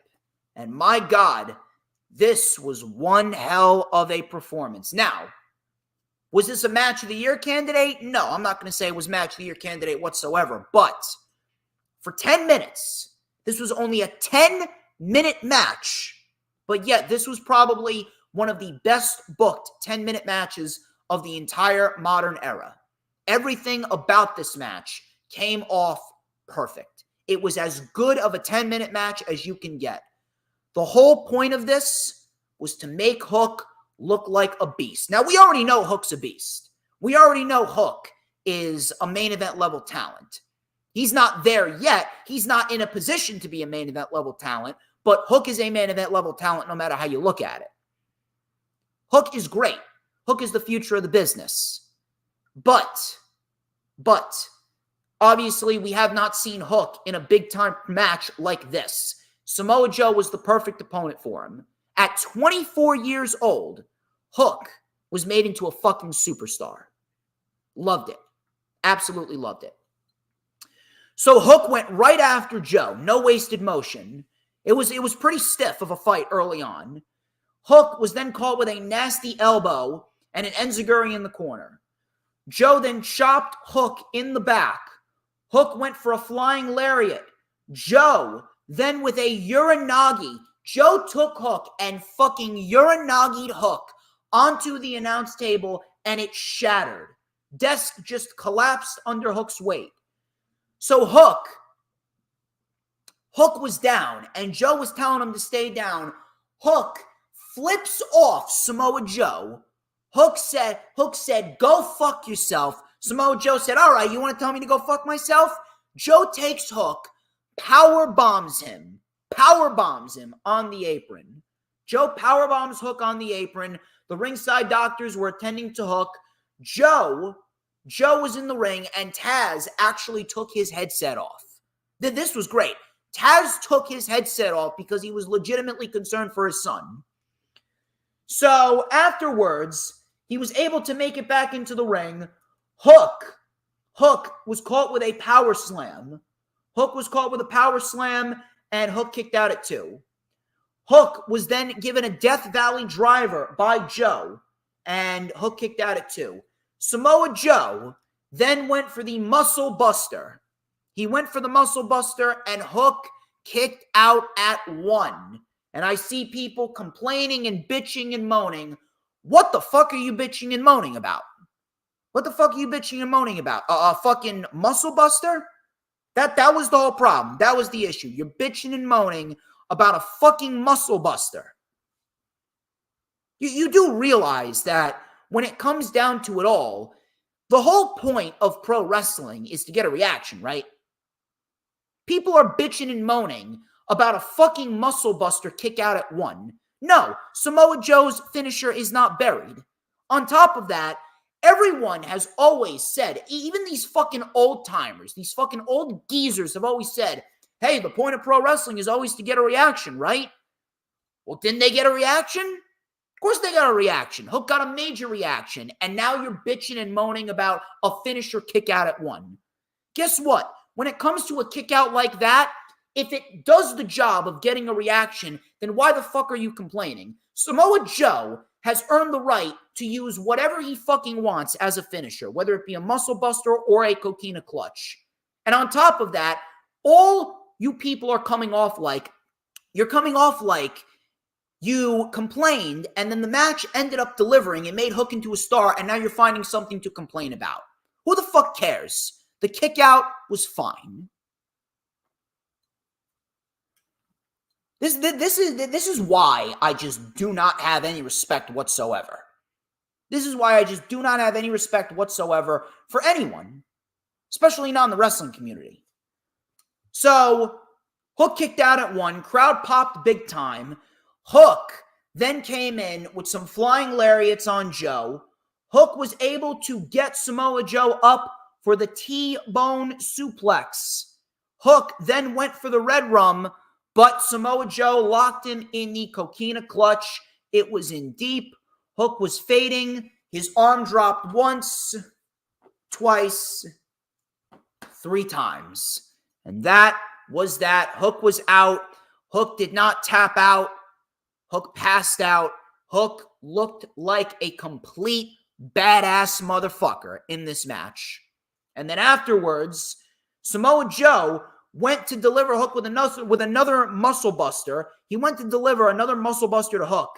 Before Hangman Page came out, Samoa Joe ran off. And then Swerve Strickland was in the ring. Swerve Strickland was in the ring, and Swerve Strickland watched from the crowd. He watched from the crowd as Hangman Page helped Hook up. I'm really, really hoping that this is not going to result in a triple threat match. I've said it once, I'll say it again. Triple threat match is not needed. A triple threat match is not needed because as we speak right now, Samoa Joe deserves a lengthy reign. I wouldn't even say a lengthy reign. He at least deserves a decent reign with the championship. Holding it to Revolution is not going to do him justice. I really do hope that they have plans to have him hold that title at least until Double or Nothing. Because Samoa Joe deserves a lot better. But Dynamite was a great show.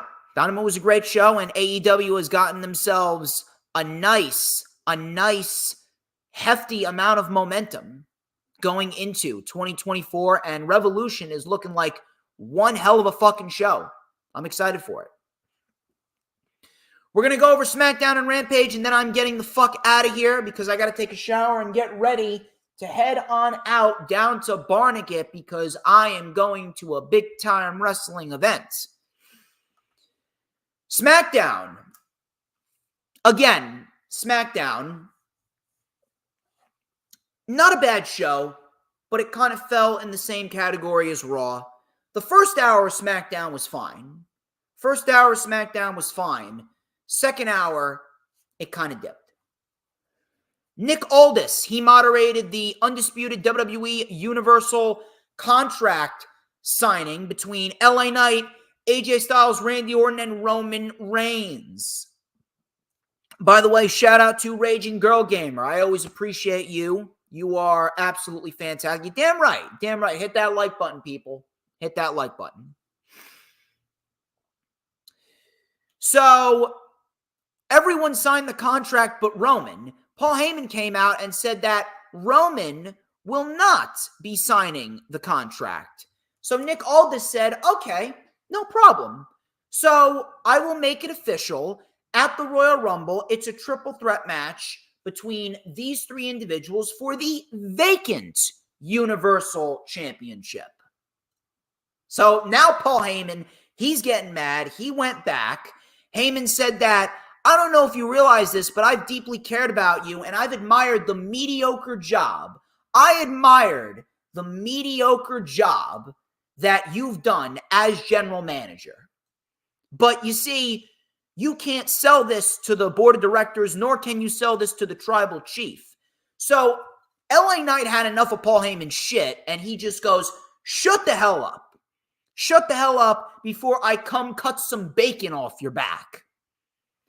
So LA Knight then said, you're right, this should be a one-on-one match, and it should be me, because guess what? I had the title won before his half-witted cousins came and screwed me over. But instead, we got some Johnny-come-latelys over here in Randy Orton and AJ Styles. Styles then said that Knight already lost to Roman, and you walked over my dead body to get that match. Knight then said, you should really watch the bass in your voice when you're talking to me. He said that he'll walk over Styles' dead body again, and he'll leave him laying. So then Styles and Knight got into a brawl. I thought that the back and forth between them was great. Security broke it up before Heyman was laughing. And then Heyman was grabbed by his tie by Randy Orton, and Orton said to Heyman, he's going to drop Solo and then introduce Roman Reigns to an RKO. It was simple, it was effective, and I'm really, really, really enjoying what they're doing with the Fatal 4-Way going into the Royal Rumble. Matter of fact, I'm going to say this. If they allow them to go, I do believe that Roman, Knight, Orton, and Styles, I do believe that they could give us a potential early match of the year candidate at the Royal Rumble. I'm really looking forward to it. I think it's going to be really, really, really good. The LWO, they took on Santos Escobar, Angel, and Humberto, the new Legado del Fantasma. This was a fun little match. Everyone got their shit in, and it resulted in Santos Escobar rolling up Carlito and getting the win. So I'm liking what they're doing with Santos. Santos Escobar and Legado del Fantasma get the win, and it looks like we are going to be in for quite a big year for Santos. Let me tell you something. If Santos Escobar keeps up the momentum that he's on right now, I do believe that Santos Escobar is going to be the United States champion sooner than we expect. I actually believe that we are going to see LA Knight and Santos Escobar at SummerSlam, and Santos Escobar is going to win the United States Championship at SummerSlam. If they keep up this pace in which Santos Escobar is on, I don't understand how you don't give Santos Escobar the U.S. title. Pretty Deadly. They were set to take on Tyler Bate and Butch, but instead we got ourselves Pete Dunne, because fuck Butch. Butch is officially dead. Pete Dunne lives. Let's fucking go. We got ourselves 2/3 of British Strong Style, and Pete Dunne is officially back on WWE TV. No more of this Butch bullshit. I could not be happier. And my God, can you imagine what we're going to get with Pete Dunne now officially back? I understand he never really left. He was just given a stupid name. But regardless of that, I do believe that British Strong Style is going to be a really nice addition to the tag team division in WWE. Matter of fact, I would love to see British Strong Style versus DIY after WrestleMania, after DIY win the tag team titles. That's what I want to see. That's what I'm looking at. Now, Was the match bad? No, the match wasn't bad, but it was pretty much the same match that we got at New Year's Revolution. Really nothing to go in depth about. Kevin Owens. Kevin Owens was shown getting himself ready for the Kevin Owens show, and we had the Kevin Owens show with Logan Paul. So Paul obviously sarcastically laughing. He then thanked Kevin Owens for being the reason that he is in the WWE, and they replayed the moment at WrestleMania 37 where Kevin Owens stunned Logan Paul. Logan Paul said he was embarrassed by Owens, and that was the moment that I had to prove to you that I belonged here. So thank you, Kevin. Owens then said, I barely remember that because I have stunned so many people over the course of 25 years. But I'll give you credit. You put in the work and you became way better than anyone ever thought that you would ever be. But you are not one of us. You are not Kevin Owens. Paul said, thank God, and I don't want to be. I'm one of one. I'm an entrepreneur, boxer, wrestler, often imitated, never duplicated. I am the Maverick, and you're just you. Owens then said, you know what, you can say whatever you want, but there is a lot that I cannot say about you because you are protected and sheltered. You were offered all the tools to win a title, and that's great for you. But as far as I'm concerned, this is a joke, and I will put an end to this joke of you as United States champion at the Royal Rumble. Paul then said that, you want to talk about protected? Your arm is protected. At the end of the day, I can knock people out clean. It'll take me only 1 second to KO you. Owens then said he can take more punishment than anyone on the roster. So you know what? You don't want this cast on me? I give you my word. I'm not going to show up with it. Matter of fact, I'll take it off right now if you want me to. So Logan Paul then with a cheap shot to Kevin Owens. Cheap shot on Owens. And then Logan Paul saw that Owens was getting up. He was shocked that Owens was getting up. And Logan Paul ended up taking Owens and then bashing his hand against the post. So this was pretty solid. This really wasn't overly crazy, but it was solid enough. Solid enough. And if, again, similar to the Fatal 4-Way, if they want to, if they let these guys go, I think that Owens could very well bring Logan Paul to the best match of his WWE run. Thus far, his best match was probably with Seth Rollins at WrestleMania. Logan Paul and Seth Rollins. That was Logan Paul's best match that he's competed in thus far. So if they allow Owens to just go out there and go hog wild and beat Kevin Owens, I think Owens is going to bring the best out of Logan Paul. So I'm really looking forward to that. Katana Chance and Caden Carter, they took on Alba Fire and Isla Dawn. This was for the WWE Women's Tag Team Championships. This barely went 5 minutes. Katana Chance and Caden Carter win with the keg stand. I don't know why this only went 5 minutes. Matter of fact, these two teams could have gone 15 minutes, and if anything, they could have stolen the show. But no, instead, you only give them 5 minutes. So Katana Chance and Caden Carter won with the keg stand, and then afterwards, the Kabuki Warriors, they were dancing and prancing with the women's tag team titles before giving them to Katana Chance and Caden Carter. I don't understand why they're doing this match now. This should be a WrestleMania match. What are you going to do at WrestleMania with the tag team titles? What are you going to do, another fucking Fatal 4-Way? Stupid. Fucking stupid.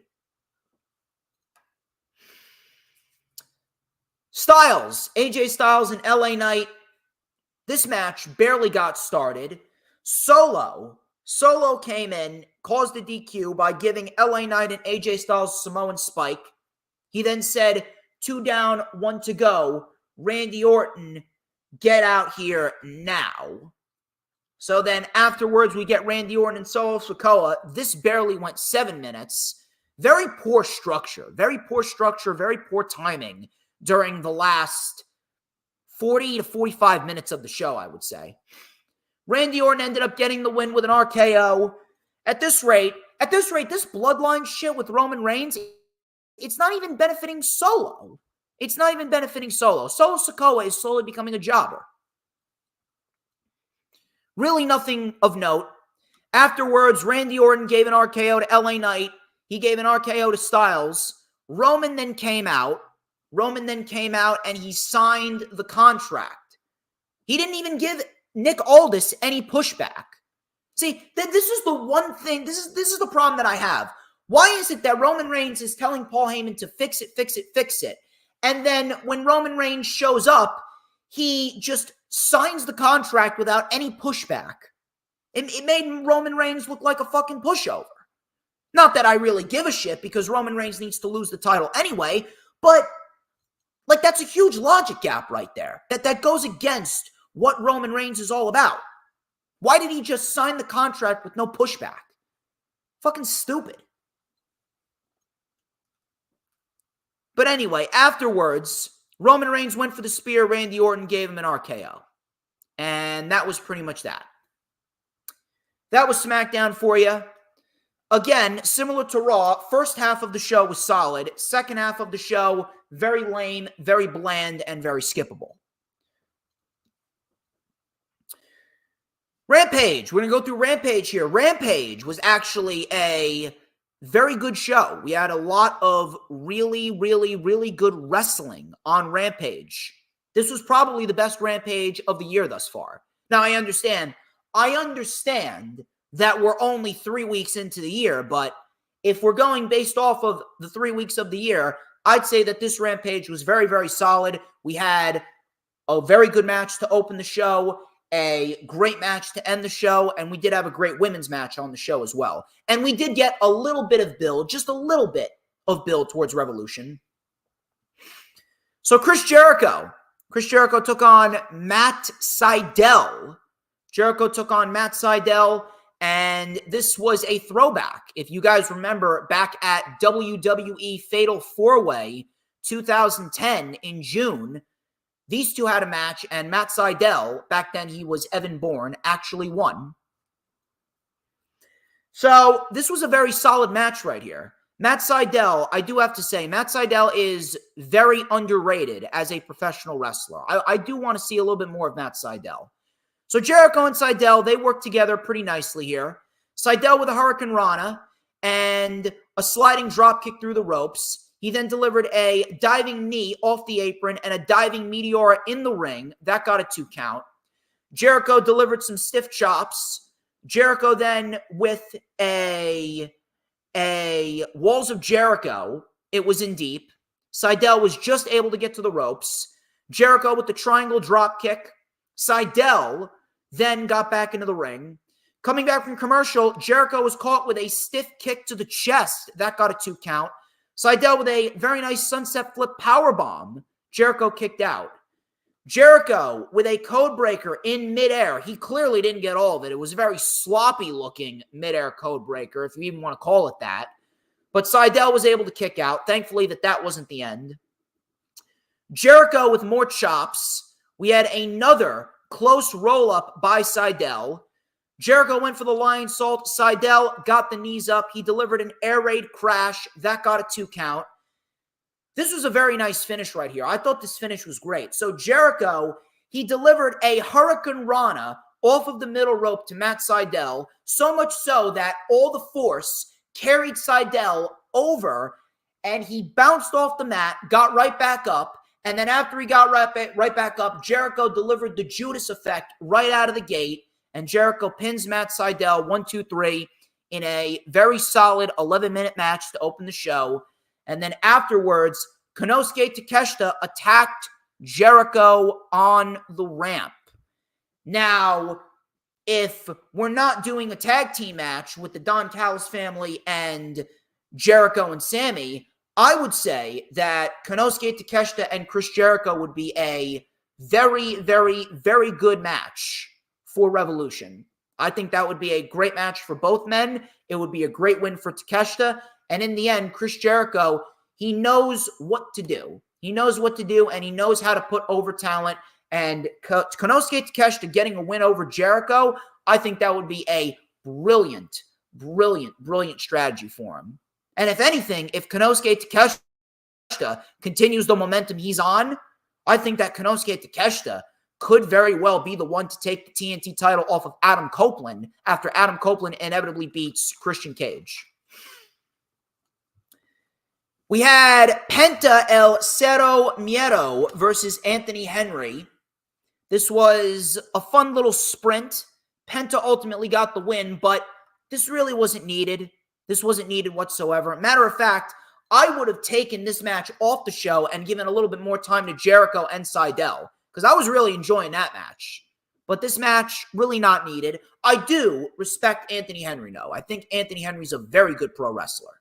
But the match wasn't needed. We really, and I mean really, need to get rid of the four-match format for Rampage. So this was not necessary, was not needed, completely skippable. Chris Statlander and Queen Aminata. Let me tell you something. I had no idea about Queen Aminata up until last month, but Queen Aminata can go. I really did not think that she was going to be anything of substance, but Queen Aminata has really proven that she can wrestle. She can hit hard. She can hit stiff. Queen Aminata is very solid when the bell rings. Matter of fact, I want to see more of Queen Aminata. If Queen Aminata has been putting on these performances, why not sign her? Now, do I think she's going to go anywhere on AEW TV? No, but I think she would be a very solid fit for Ring of Honor TV. But this was a very good match, very good women's match. And the women's division has been putting forth some really solid matches in recent weeks. We had a very good debut match for Mariah May. Deonna Purrazzo and Red Velvet, they put on a solid match on Collision. And then we got Queen Aminata. I mean, this is 2 weeks in a row. She had a solid match with Shida and a very solid match with Chris Statlander. So, Chris Statlander with a cartwheel out of the head scissors. Stokely Hathaway was at ringside, obviously much to the dismay of Statlander. So we had a swinging neck breaker by Aminata, running hip attack, and a running boot. Statlander then got rolled up for a close 2 count. Statlander with a discus lariat. By the way, I love Statlander's discus lariat. Queen Aminata kicked out. Aminata then with a running knee against the ropes. And then we thought that she was going to go for the finish, but Chris Statlander then with a power slam, and then she delivered a beautiful leg-hooked Falcon Arrow, and Chris Statlander gets the win over Queen Aminata in a very good match. I want to see more of Aminata. There's something there. I mean, we already know how good Chris Statlander is. And being in the ring with Chris Statlander, that helps Queen Aminata. So I definitely want to see more. Jay Lethal, he was shown in the back talking to Sanjay Dutt and Satnam Singh, and he says that he doesn't know how more of this he can take. So it looks like we're finally getting Jay Lethal back on track towards being a singles wrestler. And Jay Lethal, there's a lot of places that you can place Jay Lethal in. I really do hope that they have a plan for Jay Lethal, because Jay Lethal, him being a singles wrestler is really going to help him. After he washes away that stink from Jeff Jarrett and Sanjay Dutt and all that other bullshit, I'm telling you, he is really going to aid from this breakup. Darby Allin, he took on Jeff Hardy in the main event of Rampage. This went 15 minutes, and this was a throwback. This was a throwback to their first match back at the inaugural Owen Hart Cup Tournament Classic. I was losing my words there for a minute. The Owen Hart Cup Tournament. Jeff Hardy won that match. This was a different scenario with Darby Allin and Jeff Hardy. The rules were relaxed a bit. So you knew it was going to be crazy. You knew it was going to be all over the place, and that's exactly what we got. Jeff Hardy, he was actually experiencing some heel mannerisms throughout this match. He was acting very, very heelish. So he slapped Darby Allin right before the match. Allin then came off the top with a diving senton to the floor. Jeff then threw Darby over the announce desk and onto the announce chairs. Flying clothesline off of the apron by Jeff. Jeff then launched himself off of the steps. He was going for poetry in motion, but Darby Allin moved and Jeff went sailing into the barricade. Darby then put Jeff in a chair. He went for a suicide dive, but Jeff Hardy moved. Jeff Hardy moved and Darby crashed into the chair.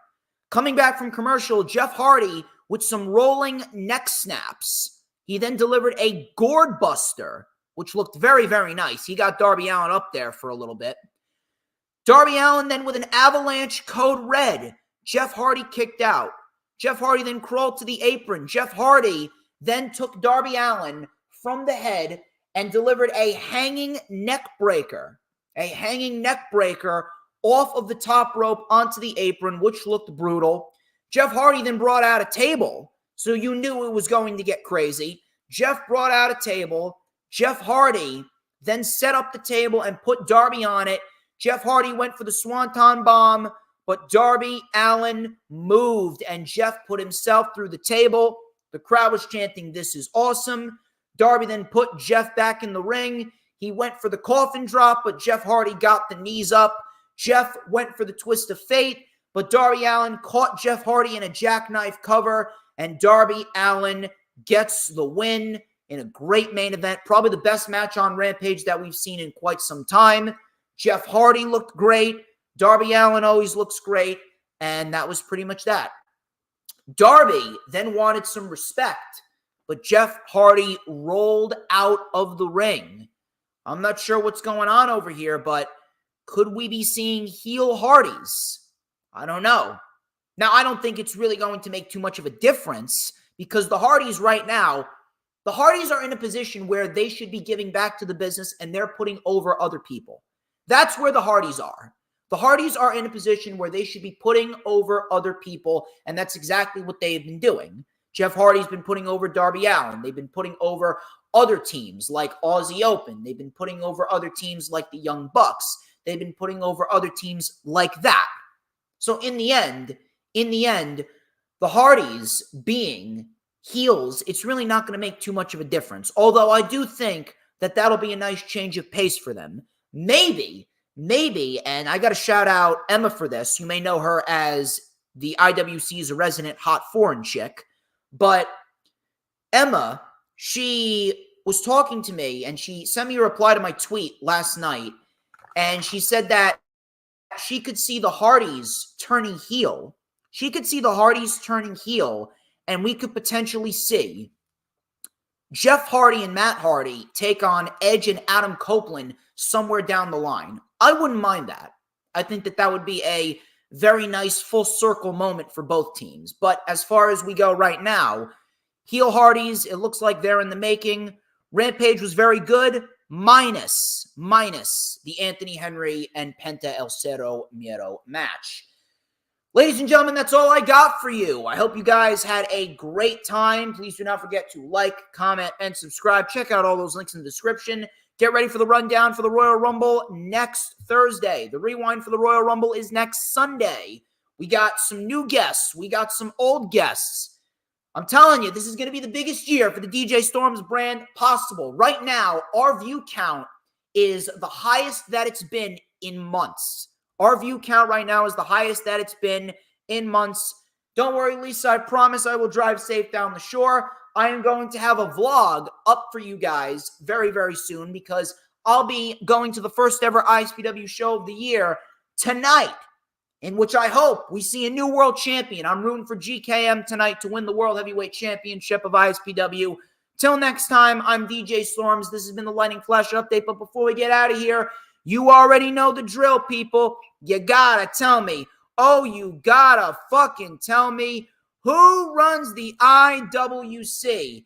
If you don't know by now, oh, trust me when I tell you. DJ Mother fucking storms.